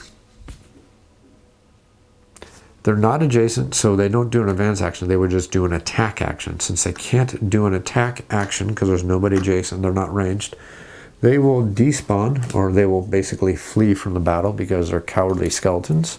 They're going to go activate some horn or some warning or something like that. Next up is going to be Brutog. Brutog, you have nothing to do at all except to stand around and look really, really mean. So Brutog will stand there and glower at everything. He's going to glower very, very well. Let's see here. Well, you're going to just do nothing. So all these 1s disappear. The 5 turns into 4. Your turn is over.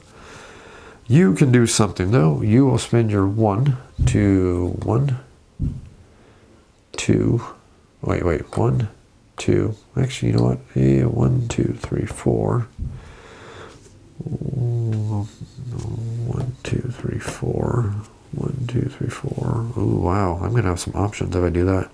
So I think I will go right there. So 1, 2, 3. So that forces those 2 Lich Gates to be the ones that are going to activate. I actually prefer that. And then you are going to use your special ability to do a search from range. So you will do a range search on that, and we will get a discovery of treasure. So that's going to be 2 more points of inspiration. 3 of them are going to be spent for us to level up. That's going to leave us with 1 point of inspiration after we are going to move to our inspired side. Really, really nice right there. It leaves us with a 3 and a 5 still left to activate. Discovery treasure, Soul Shot Reliquary. And by the way, the reason why he can carry 2 treasures is that is his special ability. The blessed round kept within this reliquary was a devastating effect on his target. A hero with a treasure card can use it at any time during their activation.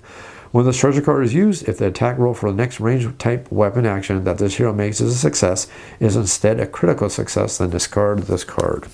Okay, that's kind of nice. Not much else for him to do, though, except just to be better positioned. And I think we're positioned okay, so the 3 becomes a 2. 5 becomes a 4. And your turn's over.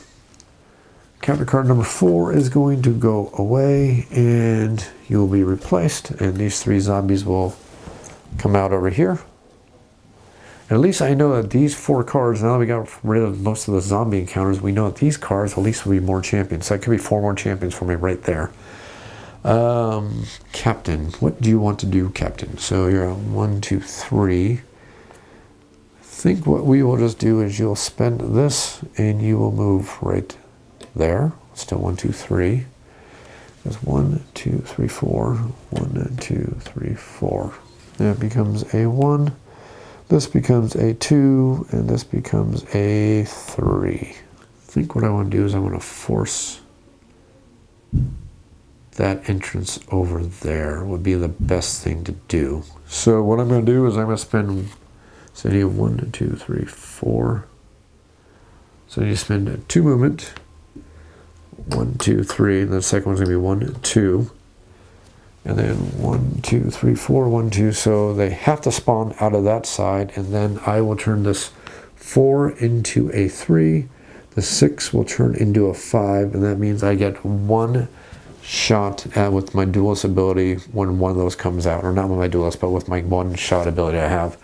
So when that spawns and activates, I'll get a 1 shot off. Actually, I got 2 shots off. Wait, no, I only get 1 shoot action. So that's right, I only get 1 shoot action. Maybe that wasn't a smart idea. We will see. Good idea or not. Okay, what do we got here? Gorslav the Gravekeeper. That was the absolute most terrible idea I've had all day. So Gorslav the Gravekeeper is going to spawn right there, and then we get to have an encounter with one of the big bad name guys. So Gorslav the Gravekeeper, he is extra fun, and he's going to bury our heroes if he hits them. And he is going to move 3 spaces towards the nearest hero. 1, 2, and 3. Oh, lovely. Okay, well, that's not exactly what I wanted. At least he's not going to do one special behavior table ability, which would be him burying my hero, because I did not want that to happen. So we'll roll. Ooh, that's going to be 3 points of damage. What is your armor? You need to do something good here, like defend, or, you know, take 3 points of damage. So there's 1, 2, and then our 3rd point of damage, and you have a hell of a time healing too, which is what really is lame about you. Your vitality is a D6. Whenever you get hurt, you're pretty much even more worthless than you normally are. Okay, now that that is done, you are going to get your free attack since you're adjacent, which is going to be, I think what I might want to do is use your dual ability, because I think I can do that, which does more damage. So I'm going to use Noblesse, remove that. Hopefully this is going to do some good damage versus Gorslav. I'm going to get a crit, which is going to be 3 points of damage. And that's good. So 3 points of damage to Gorslav. Nice thing about that is I can just put it right here on this thing. I don't need to keep these damage tokens right out here on the table. It's easy to just put it on the hero because that's the only one that is there. And then we will use our other held action, which will be our Geist Sever, and miss. Okay, well, that is it for our 3. Now let's see what our 2 is. Our 2 is going to be 3 bat swarms. Hey, that's pretty good because that means a dire bat. I would love to take out another dire bat. So dire bat will activate first. And it'll go 1, 2, 3 right there.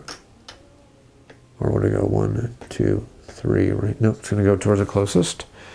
Second one will go 1, 2, 3. It's going to move up right next to. And then the final bat is going to go 1, 2, 3 right there. So, not too terrible. As long as we survive one more round, hey, we'll be doing a-okay. So now let's see what kind of event we are going to have. Let's roll for the event. A 4.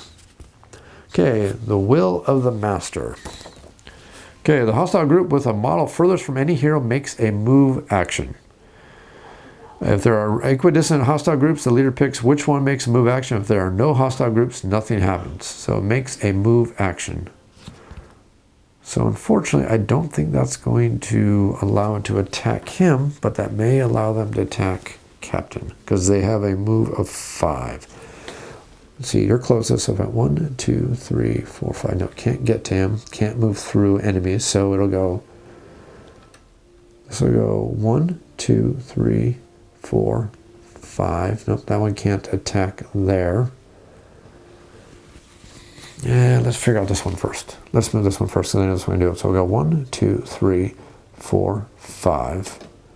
That one can attack me because that's considered adjacent. So that's going to be a bat swarm attacking the captain and will miss. Okay. Can attack about 1, 2, 3, 4, 5. There's no way they can get to them.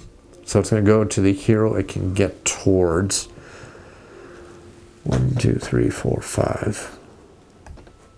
And 1, 2, 3, 4, 5. Like that. Because they'll never be able to get to him, so they can move towards the hero they get the closest into doing an action versus. So that would be it for that bat swarm right there.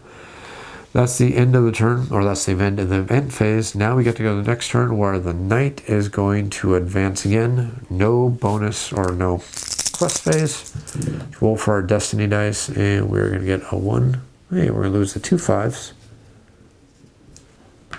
A 1, 3, and a 4. 1, 3, and a 4. Let's roll for all of our heroes. 1, 2, 4, 4. 1, 5, 5, 6. I think Brutog is starting to get hungry again. Actually, wait. She had dice left over. I forgot about that. So after this one moved, we wouldn't have been able to attack about it. I forgot I had attack dice. So we're going to roll this back a little bit. I forgot we still had some attack dice. And we will Dawn Light versus this one right here. So this will be our first Dawn Light. We may take out a bat. Nope. Second Dawn Light. That will do it. So this bat swarm will actually be removed. That would have happened on our last turn. Now on this turn, we will roll our activation dice. So 1, 3, 4, 5. And then poor Van Alten is hurt, and he's going to get a 1 and a 5 to feel sorry and miserable for himself. Okay. Let's just hope the Gravekeeper doesn't get to go first, because if he does, Gorslav is going to pound poor Glorio into the ground, which can be pretty entertaining to watch, except for well, it's going to be entertaining for everybody except Glorio. So first up is going to be Group 1, which will be Reveal. Next up will be Group 3, which is going to be Gorslav. Haha, Van Alten, you're doomed. Next up is going to be Glorio. If you live, you'll get to just do something back. Group 2 will be the Bats. Then let's see, Brutog, and a Group 4, and let's see, Brutog, or I'm sorry, the Captain, and then finally, Dagnai gets to go. This is not looking good. This is one of those times where I might want to do a Gambit, but all my heroes have terrible, terrible agility. This is basically the wrong party to do Gambits with. I'm thinking that if Glorio can do a successful Gambit, he can exchange places with Gorslav, make sure he goes before Gorslav, and then he may be a-okay if I can do a successful, very, very successful Gambit. Is it worth it? Do I want to risk? Because all I need is one success on D8. If I get a success on D8, I can switch our spots And then I can use these destiny dice to get the hell away from the Gravekeeper, because you only got to move a 3. So I could get away from him conceivably. I think I really don't have any options here. I'm almost forced to attempt a gambit here for 2 reasons. One, Van Elton is going to get hurt really, really badly if he sticks around here. He's going to keep getting hammered for 3 points of damage, or he may be buried, which is even worse. We don't want that to happen. So also from my position right there, nobody else can move in and hit that bad guy because there's no line of sight unless they come around from that side. So he's actually in a terrible spot. So everything is pushing me towards the fact that I have to do the gambit. So let's attempt the gambit right here, right now. So we're going to spend the die right there. I just need 1 success. If I get 2 success, I can move all the way to the front of the line. If I get 1 success, or if I get a regular success, I'm going to switch places with Gorslav Initiative. If I get a crit success, I can go all the way to the front of the line, which is something I would really, really like to do right now. Let's get a crit. Or let's get nothing. Hey, you stupid dice. Okay, 1 more attempt on the gambit. 1 more attempt. And if this doesn't make it, then Van Elton gets to be a casualty. Yes, we got a crit. Okay, so we got a crit success on our gambit, so we're going to switch places from here to make sure that we get to go first, which is me, the only thing that's going to prevent us from having a really, really miserable day very, very quickly. Let's see here. Okay, so that's the gambit phase. I think it's time for us to start our phase, and we are approaching night very, very, very quickly, and we still need 5 more champions. I see 2 champions on the board right now, though, and 2 more are probably coming up, so I'll be 4 of my 5 champions. So we're probably looking at least 2 or 3 more rounds before we can vacate this wonderful little place that we happen to be fighting in. So, first thing that's going to happen is Glario Van Elton is going to use this destiny die, oops, not that one, that destiny die to be able to move 4 spaces. And we're going to go 1, 2, 3, 4 spaces like that. And then we are going to attempt a recuperate action, which is probably going to fail because he is absolutely terrible at recuperate actions because he gets a D6 vitality, which basically means he's going to succeed 1 in 3. And even then, it's not going to be great. So, don't suck. Okay. Van Elton continues to hold his line as being the pretty boy who is worthless to the party. You're done. Okay, encounter group number 3 is going to be the Gravekeeper. Oh, did I move far enough away? 1, 2, 3, 4, 5, 6. 1, 2, 3, 4. Oh, I didn't even move far enough. Instead of doing that, I shouldn't have done the recovery. I should have moved further. I should have moved further. Oh, that was dumb of me. I accomplished absolutely nothing. Oh, that was bad. Okay, well, let's get ready to watch the pain and the misery. Terrible planning gets terrible results. 9. Corpse planting. If there are no heroes adjacent to this hostile, treat this result as a Call of the Gravekeeper result. Good. Call of the Gravekeeper. The hostile and all Deadwalker zombies on the battlefield make an advance action. Hey, we got lucky. So 1, 2, 3, 4. 1, 1, 2. Yeah, we're too far away. So he's got a movement of a 3. So he's going to go 1, 2, 3 right there. His turn is over. Okay, so not too terrible. That could be a heck of a lot worse. Oh boy, hostile group number 1 is going to reveal, and that is going to be 2 more Ulfenwatch. I will gladly take 2 more Ulfenwatch. Captain and Banner Bearer. So, without any doing the math, I can already see it's that one over there. So, Captain will spawn right here. Closest hero is going to be here. Let's see, the Ulfenwatch have a movement value of 3. So 1, 2, 3, and 1, 2, 3 will share the same space. They are done. Counter group number 2 is going to be the Bats. Dire Bat first is going to, let's just move right there because we are technically adjacent, so we don't even have to move at all. So since we're adjacent, we will just simply make an attack versus the captain. But first we gotta roll for the behavior. Behavior table, we will get a 10. Blinding attack. Each acting master makes an advanced action. If the attack roll for the action weapon action is successful, lower the scores of any remaining activation dice on the target's character card by 1 to a minimum of 1. Ooh, that's just absolutely brutal. We might get blinded by the light. Let's hope this misses. Yes, misses. Okay, the second bat, the non-dire bat. That will hit. And it says if the attack for the advanced action weapon action is successful, the attack is successful. So even if it doesn't do damage, it's still successful. So the 3 becomes a 2, 4 becomes a 3, 5 becomes a 4, and then we get to see if we can defend against that. So our defense value is, we didn't defend. So we are still on top of all that insult to injury. That 1 is going to go away, and we are going to take 1 point of damage from the second bat. Damn bat swarm. Okay. Brutog, time for you to brutalize stuff. 1, 2, 3. So, you only need a normal move. 1, 2, 3. It's time for you to take the Gravekeeper out. So the first thing we're going to do is we're going to do our tendering blow. Got to tender up the Gravekeeper before you devour him. And it's missing.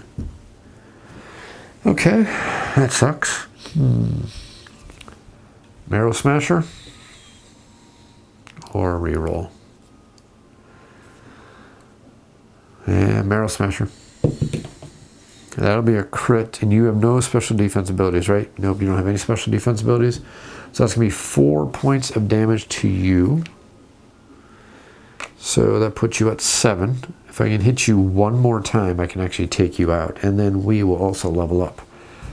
So come on, hit with a Marrow Smasher. Come on.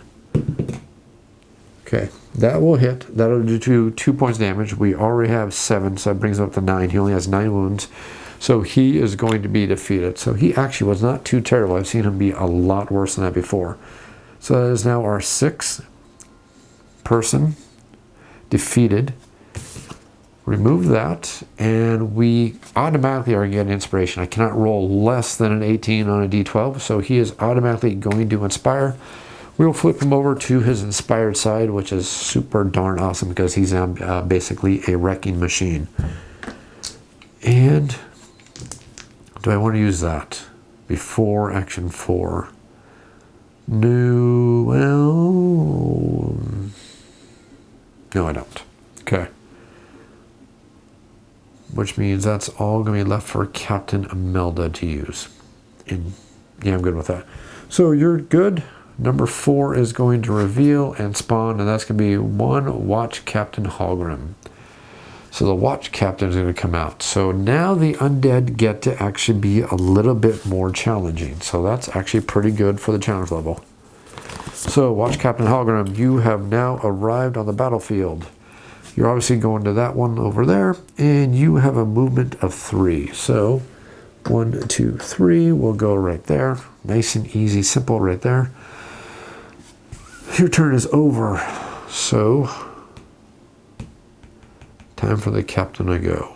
First thing we're going to do is we're going to try to do a vitality roll so we can get rid of that wound. It's only a minor wound, but I would love to get rid of it. That'll get rid of it. I'm now happy. Or I should say, Captain Imelda is very happy. And it's a 4. Not enough to do our Death Blow ability, but I can definitely do a Dawn Light. So let's do a Dawn Light versus the Dire Bat.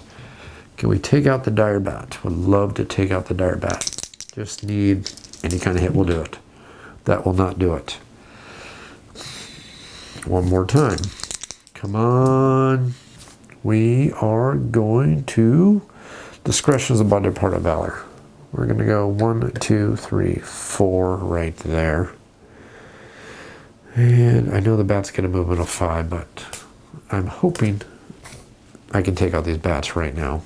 I'm hoping.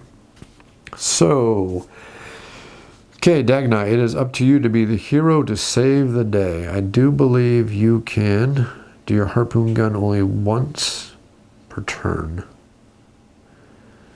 So first thing you're going to do is you're going to move 3. 1, 2, 3. They are now in line of sight. I am now going to use my harpoon gun, which only takes a 2+ on the dire bat. Come on, harpoon gun.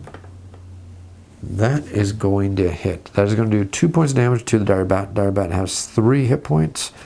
So it's going to get reeled in, and it's going to have 1 hit point left. Thanks to my special harpoon gun ability. And now I will use my belaying axe to crack its skull in. I will successfully crack its skull in, so that is good.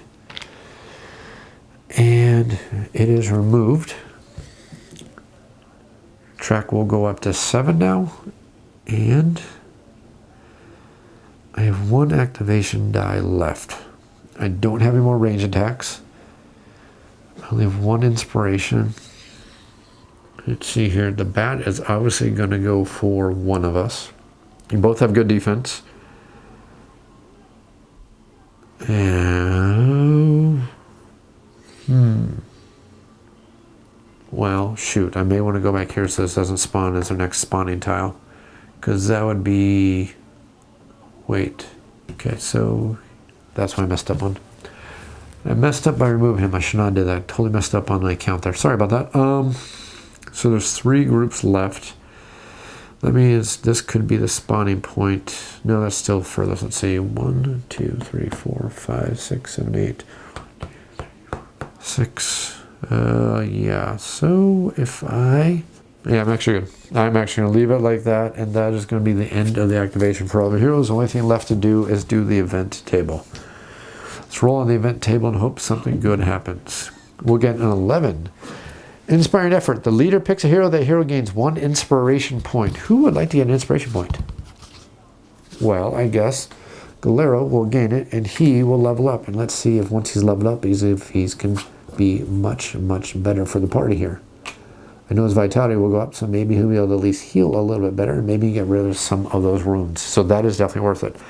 That's the end of that. Let's move up to the next round. The night phase is going to advance. No quest options this round. Destiny dice is, well, that's actually not too bad. 1, 4, 6. Let's roll for our heroes to see what kind of activations they're going to get this turn. Let's see, 1, 3, 4, and 5. Brutog, 3, 4, 4, and 5. Brutog is feeling a little bit hungry again, because that's what the ogre does. He likes to eat everything. 1, 2, 6, 6. Let's see here. That's actually pretty good for her. And then let's see if Mr. Van Alten can do something. Hey, a 5 and a 6. Maybe that inspiration made him feel so much more better. He's feeling inspired. This is good. He's feeling happy and inspired and happy and inspired. Okay. Initiative. Let's hope this initiative is going to work out for us in our favor. First one. New encounter group. Oh, no, wait. Actually, that's the Elfin Watch. So they will activate. Then Van Alten. Next up will be a new encounter group will arrive. Then the watch captain will activate. Bats will flee. Dagnai will go. Brutog will go. And then finally the captain will activate. Okay, does the captain want to use her battle influence ability? Actually, if I don't activate her, or if I don't move her up in the initiative track, I can let all the bad guys come to her. So the only thing I'm going to do is, I think, I'm just going to move this just like that. Okay, that is that. So first thing that's going to happen is encounter group number 1 is going to be the 2 Elfin Watch. So the Elfin Watch will target their closest enemy, which is 1, 2, 3, 4. It's going to be Dagnai easily. So let's figure out what their tactics are going to be. 5 on the Elfin Watch, so they're going to charge, which means they're going to move twice, which is a movement of 6. So Captain first is going to go 1, 2, 3, 4, 5, and he will get to attack with his rusted sword. He's going to rusty sword Dagnai, and he's going to hit. Let's roll our defense. Dagnai is going to take a point of damage. We are going to lose our 1 die, not too terrible. Next one is going to go, and that is going to be the flag bearer. Let's see. Banner bearer is going to go 1, 2, 3, 4. He is going to attack. Okay, since there's a banner bearer, that means he gets to re-roll his attack because that's what the banner bearer allows. Still is going to miss, not a big deal. Dagnai gets to look at him and say, is that all you got in Dwarvish? And that is going to be it for that group. So now, Van Alten gets to go. Let's see if you can heal. We'll use a destiny die and we will try vitality roll. You'll heal a wound. That was actually worth it. I can actually live with that. Now, can you earn your keep is the big question. Do we have a 6? We do have a 6, so I can use his duelist ability. We will go 1, 2, 3, 4, and then we can shoot. I am going to shoot at the watch captain. I believe that does 3 points of damage if I'm not mistaken. If I use his noblesse ability, that's going to be 3, 3. So I'm definitely going to use his noblesse. And that's a D12 and a D8. As long as I hit 3 points of damage, that's going to take out the Wolf of Watch captain. Can we take out the captain? 3 points of damage. Captain is removed. He is dead. We will gain 8 of our 10 that we need to kill. And now, I don't have any more ranged attacks. I believe I'm only allowed 1 ranged attack for him, right? Can I make 1? Oh, wait, hold on. Fast shot. Now that he's inspired, this weapon can actually be made twice per turn. So I'm going to shoot with my other die, which is a 5. And I'm going to shoot at... I think I'm going to shoot at this flag bearer, because this flag bearer is still going to buff up the watch captain. I'm pretty sure the watch captain counts as an Olfin watch, and I think he does get the bonus. I'm pretty sure he gets the bonus from Olfin Watch. Or does he? Maybe he doesn't. No, I guess he doesn't get the banner bonus. Okay. Oh, no. That's right. That's what I forgot to do. We actually took 2 points of damage with Dagnai when he attacked, because he actually buffs up all the other Olfin Watch. So if he's on the board, all Olfin Watch do 2 points of damage. So instead of taking 1 point of damage from that hit from the captain, he actually took 2. So that will be 2 points of damage right there. That's what it is. I had it backwards. I knew there was something I was forgetting. Okay, so your turn is... So Van Alten, for the flag bearer to take out the flag bearer is going to be a crit. So crit is going to do 3 points of damage. That flag bearer is going to be removed. That is a total of 5 points of damage you did. Let's see if you can gain some inspiration. Or do I want to actually go again? I don't think I want to go again. He's shot. He's actually good. Let's just go for inspiration. So 5 points of damage. Are we going to get expired? We are going to gain a point of inspiration. That's good. Maybe we can do some rerolls. And maybe we can start healing up just a little bit. So your turn is over.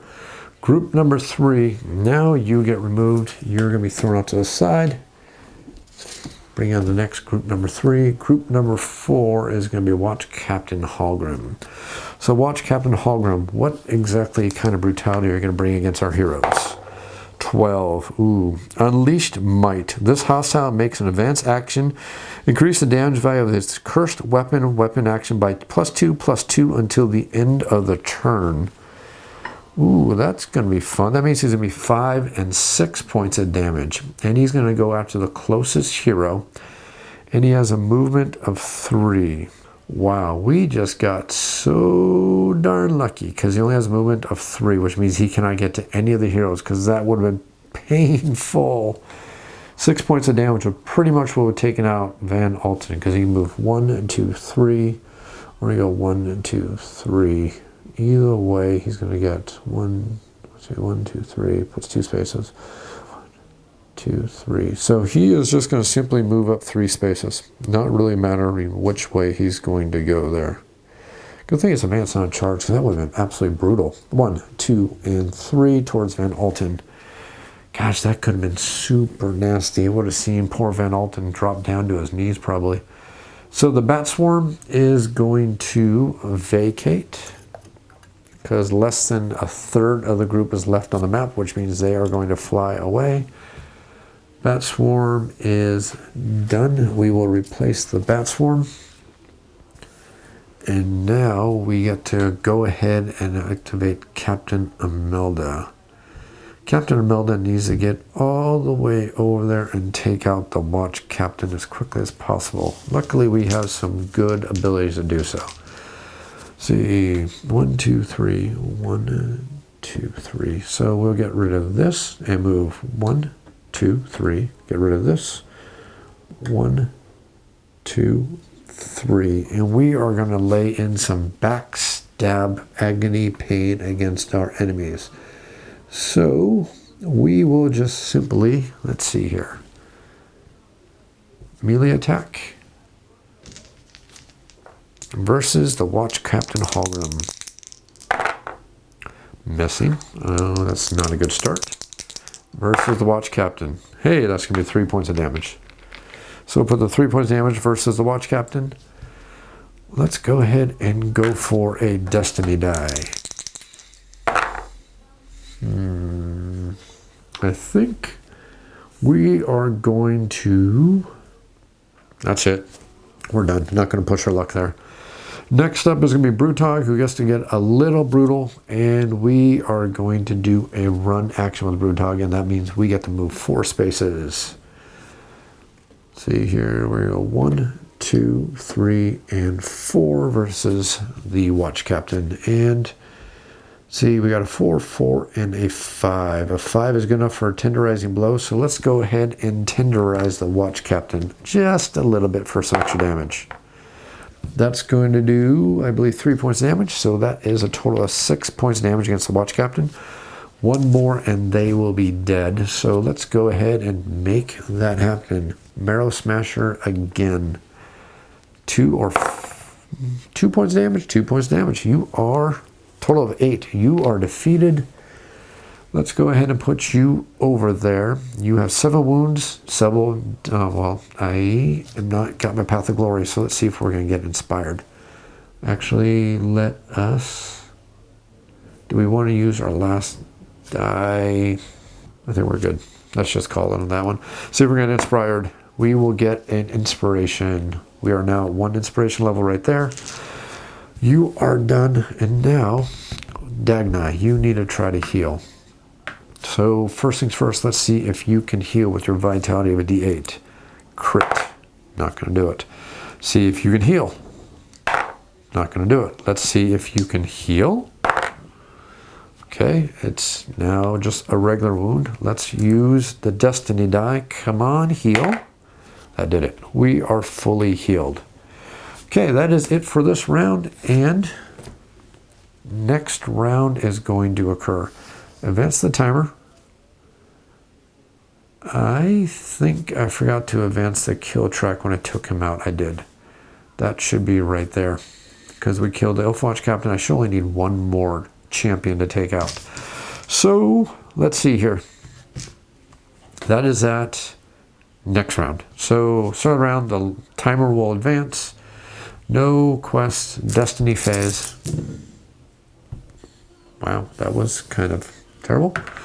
See, we got a 1 and a 4, and activation dice. Dagnai 3, 5, 3, 4, 5, 6. That's a really good set of rolls right there. We just need to take out 1 more champion and then we can vacate. And 1, 2, 2, 2. Well, Brutog must be feeling a little bit tired. Must have heartburn from eating the watch captain. 1, 2, 6, and a 6. And then you only got 3 dice over here. 1, 3, and 4. 1, 3, and 4. Okay. Let's see where the initiative track is going to take us. Since it looks like when the bad guys spawn, they're going to be over here. 1, 2, whoops. 1, 2, 3, 4, 5, 6. 1, 2, 3, 4. 1, 2, 3. 1, 2, 3, 4, 5. Yep, they're going to spawn down here. So whoever's coming is going to end up going right down below. So first up, Brutog. Group number 2 is going to reveal. Group number 3 is going to reveal. Let's see here. Group number 4 is going to be replaced. And then finally, group number 1 is going to be replaced. Let's see here. Do I want to switch things up at all? Nope, don't want to switch things up. I'm good with that. So, let's start the round. Oh, you know what? I forgot our event for the last round. I didn't do the event for the last round. So, backtrack for the event. The event is going to be 5. Crisis. Resolve 1 crisis. Forgot about the crisis. Okay. So, let's see here. It is still daytime. 3. 28, 3. Okay. Opportunity knocks. The hero spy a vampire slinking into a nearby crypt. This may be a perfect opportunity to slay it. The acting hero must choose to try to kill the vampire or ignore it. If they choose to try to kill it, or if they choose to try to ignore it, let's see here. Well, we are going to kill it. Van Alten, you get to go to try to kill this vampire. So, if they choose to try to kill it, turn to 150. It's going to be a trap. It's always a trap. It's always a trap. Go spring the trap, young Van Alten. It's a trap. The vampire waits in ambush and falls upon the hero as they follow into the crypt. The acting hero makes 1 free weapon action as if the target was adjacent and visible. Place wound counters in front of the acting player to record the total damage dealt. If the target suffers a total of 4 or more damage, the acting hero escapes. Otherwise, the acting hero suffers 2 damage against which they can make a defense roll as if they had suffered damage from a weapon action. Repeat this process until the acting hero escapes or is taken out of action and the crisis ends. Okay, so the first thing we need to do is we need to do 4 points of damage. So, I believe our attack actually does 3 and 3. So, we're going to get hit at least once, possibly more. Let's find out what happens. We're going to do 3 points of damage, and that's going to hit us back for 2. Our defense is going to be a D8, so unless I get a crit, I'm taking at least 1 point of damage. Or I can take 2. So this is going to be removed. And 2 points of damage. And then we get to swing against the vampire again. We will kill the vampire, and let's see here. Okay, repeat this process until the acting hero escapes or is taken out of action. Then the crisis ends. Oh boy, that was nice and exciting. Don't even get anything special for it, just a couple of extra wounds. So that was a crisis at the end of the round. I forgot. Now we're still into the current round here. So the first thing we are going to do is start with Brutog. And I think Brutog is going to...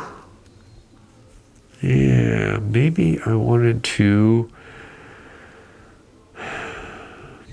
I think I want to use a gambit. Actually, I can't gambit. The only person worth a darn for gambiting is off the map because everybody else sucks with agility. So it's not even worth it. So I basically have to take my lumps and just go with it. So, Brutog. He will go... Well, he's tired anyway, so he is going to 1, 2, 3, 1, 2, 2, 3, 4, 5, 1, 2, 3, 4, 1, 2, 3, 4, 5. I want to make sure that this is the one that's actually going to spawn is down here. You're done. Next one up is going to be Van Alten, who's going to come back onto the board. I will put you right here on the board, and then you are going to try to recuperate. First recuperation roll. Hey, we got a crit. That'll get rid of the grievous wound. Second recuperation roll. Let's see if we get a crit again. We cannot. Let's use a destiny die. And we'll change that grievous wound into a regular wound. That will be it. Group number 2 is now going to activate, and they'll activate from right down here. And this is going to be 3 more zombies. What a waste of time. Zombies have a movement of 2. Spawns here. 1, 2. 1, 2. Second zombie. And then finally, third zombie is going to go 1, 2. Just like that. You're not even worth the effort of going after. I just need one more champion and I can leave this place. Group 3. Be something entertaining. 3 corpse rats. Well, could be worse. Could be better, could be worse.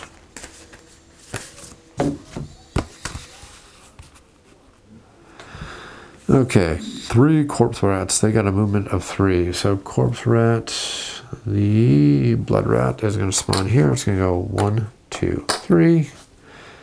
Corpse rat number 2 is going to go 1, 2, 3. Corpse rat group number 3 is going to go 1, 2, 3, just like that. You're done. And then next up is going to be Dagnai. Dagnai can hit this right here, right now. That may actually be worth it. That may totally be worth it. And then we can just be done and over with this. So line of sight to the blood rat. Let's go ahead and take this blood rat out. So the blood rat, or the swollen hoarder corpse rat, has a total of 4 wounds.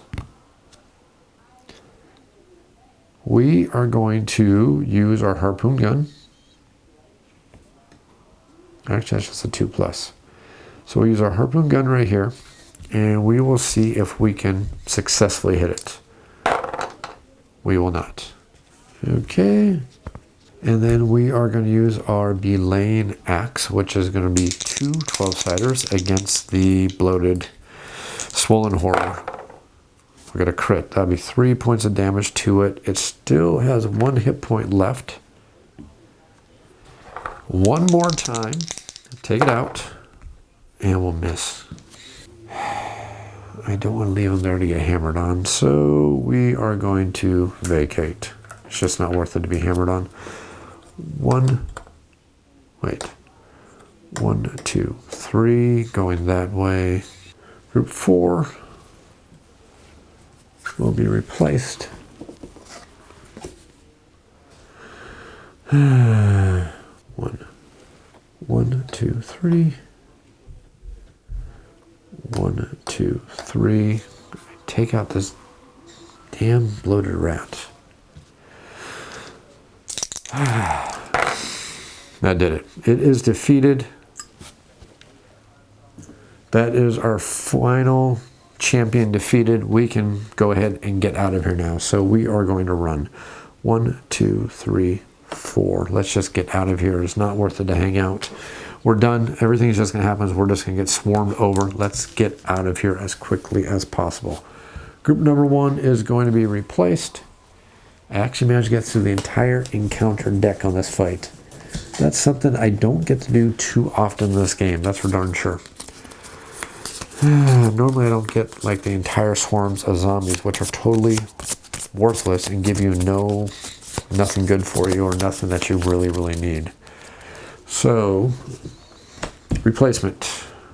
And that is it. Let's roll for our event, and then maybe we can just go ahead and call down the airship and get the heck out of here. Event is 6, crisis. Hey, we got another crisis.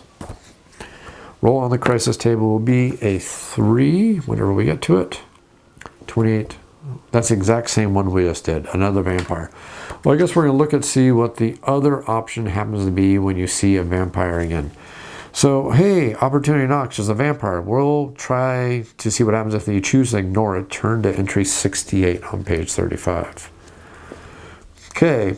Without the death of a Radukar, slaying this menace will achieve nothing in the long run. The hero moves on. The acting hero loses 1 inspiration point and the crisis ends.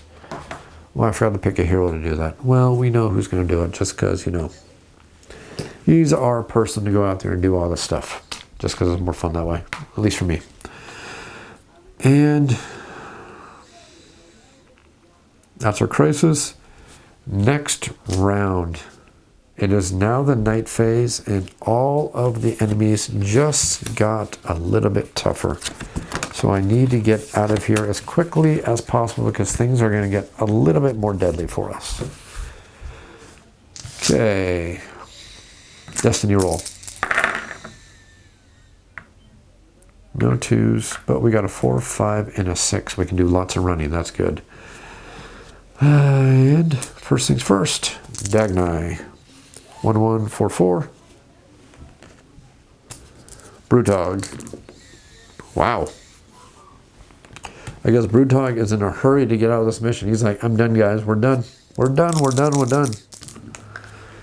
1, 5, 6, 6. I guess Captain's even done. She's like, yeah, we're done. Let's take off. Calling the airship. We are done. See, 2, 4, and a 6. Now, hopefully his initiative is really, really terrible. And that way I'll get free movement out of him and I won't have to worry too much about things. So, shuffling up the initiative cards again. And this is probably, barring anything going really haywire, going to be our last turn because I'm just going to run. I mean, we have accomplished our mission. We have won the mission. Only thing we need to do is we need to escape. And this is our escape route over here. First things up. Hey, we get to have the wrong person to go first. Group 4. Group 2. Brewdog, the captain. Group 1. Group 3. And then finally Dagnai. Well, I know exactly what I'm going to do. The captain is going to use her power to go ahead and go first. And they are going to move all the way down because that's going to work a heck of a lot better for us. Let's go ahead and start this round. The first thing we are going to do at the start of this round is the captain is going to move. Well, move 3. 1, 2, 3. We'll move 4. 1, 2, 3. We will call down the airship. Well, I got a whole bunch of good dice over here too, so I'm just going to use this one to call. We're going to call in the extract in action right now. So let's go ahead and use the destiny die to do that. We will open down this door. We are going to call down the extraction. And I think it goes, yeah, let's go just like that. And then we will move. And we are done. Next up is going to be group number 4. Group number 4 is going to reveal it's going to be, ooh, a Kasargi Night Guard. Well, well, well. Why didn't I see that one last round? That is a nasty, nasty one. Did I not shuffle well enough? Huh. Well, the Kasargi Night Guard is going to spawn where? Oh, this is going to be painful. 1, 2, 3. Nope, not there.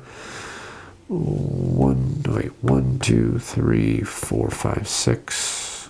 1, 2, 3, 4. Okay, we're good.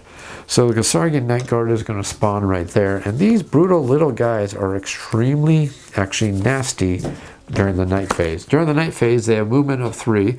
They do 4 or 6 points of damage with their big, old, nasty axe. And every time you hit them, they reduce the damage against them because they have armor. So they're actually a very, very nasty, nasty creature. So they are going to spawn, and then they're going to do the movement of 3. So they're going to go 1, 2, and 3 right there. Definitely a good reason for us to start vacating, because they actually have 10 wounds. No reason for us to stay around, because we don't need to defeat them anymore at this point. Group 4 is done. Group 2 is going to be the Deathstalker zombies. So they get to move a whole 2. So 1, 2. 1, 2. Gravity is really, really strong for these poor zombies.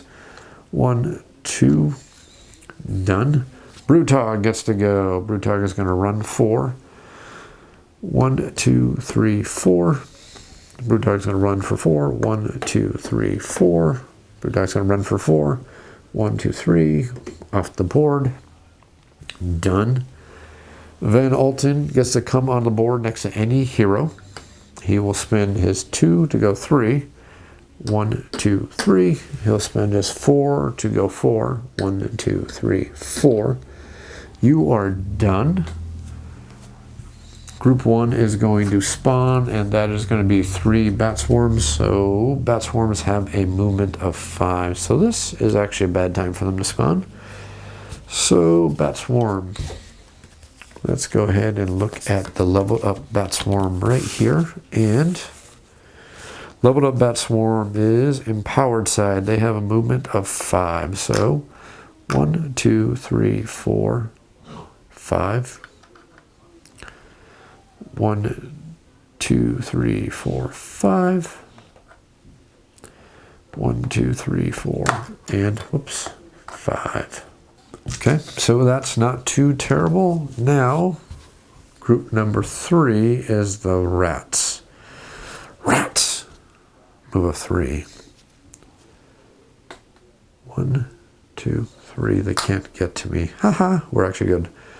1, 2, 3. actually worked out in our benefit. So we're safe. You're done. Now the dwarf with a slow little stubby legs gets to start running. So that's going to be 1, 2, 3. 1, 2, 3. And 1, 2, 3. And we have managed to escape from this mission. So now that we managed to escape from this mission, now we get to roll on the table to see exactly what is going to happen when we do our escape right here. So we'd also get to spend realm stone if we actually have any, but we don't have any, so we don't need to worry about that. But we just need to remove or roll for the evac or extraction event table. And also we need to make sure that we adjust the fear and the influence. Well, we're not playing a campaign. This is just a one-off game just to show you how this stuff goes. But understand the influence and the fear would activate. And actually, I should probably do that just to show you how to do this. But let's go and do this.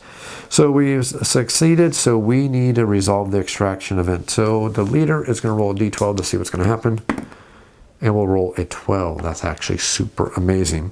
The adamant has picked up an opportunist merchant willing to trade a few precious shards of realmstone for a fair price, of course. Each hero can discard any treasure cards they have. For each treasure card discarded in this way, the hero gains 1 realmstone card at a value of 1. If there's one available, if there's not one available, there is no effect. So that means we would gain 2 realmstone cards. So we can trade those in for realmstone cards. I would definitely do that. All of our heroes would level up since we succeeded in this adventure. So we'd pull out the level or the silver token showing that we managed to be halfway through level 0. You go from bronze to gold, and then silver to gold. Then once you get gold, next thing is we level up to level 1. So we'd also get to do that. And that is pretty much it for all of our heroes. We could get some traits, we could get some classes, but none of that stuff is going to really need to be worried about that because that's all part of the campaign game. And it's not stuff you really need to worry about. The only thing you would know at this point is per the quest, the fear is going to go up and the influence is also going to go down, I think from a hunt, or is it the other way around? So if the heroes are successful, they each gain experience. In addition, shrink influence by 2. So influence will go from 6 to 4, and then the fears will go from 5 to 6. So that's basically what would happen. Then we get to go on to the next mission. That is a full, really long gameplay, but that is a full game of Warhammer Quest Cursed City. I hope you enjoyed this video. If you have any comments or questions, make sure you leave them down in the YouTube comments down below. I'll be sure to get to them as quickly as I can. You can also feel free to email me at offtheshelfboardgamereviews. That's otsbgr@gmail.com. I'll be sure to answer your email as quickly as I can. If you enjoy this channel, if you enjoy the content, think about sponsoring the channel over on Patreon. Just $1 in the tip jar over on Patreon can help me cover my costs and help the channel keep going strong. Now, this was just a playthrough video. If you want to see some sample gameplay, this was just a sample gameplay video. If you actually want to see a quick overview, a tutorial, or my full review of the game, check out the other videos in the series. Hope you enjoyed this video. Hope you enjoyed this video series. And as always, thanks for watching.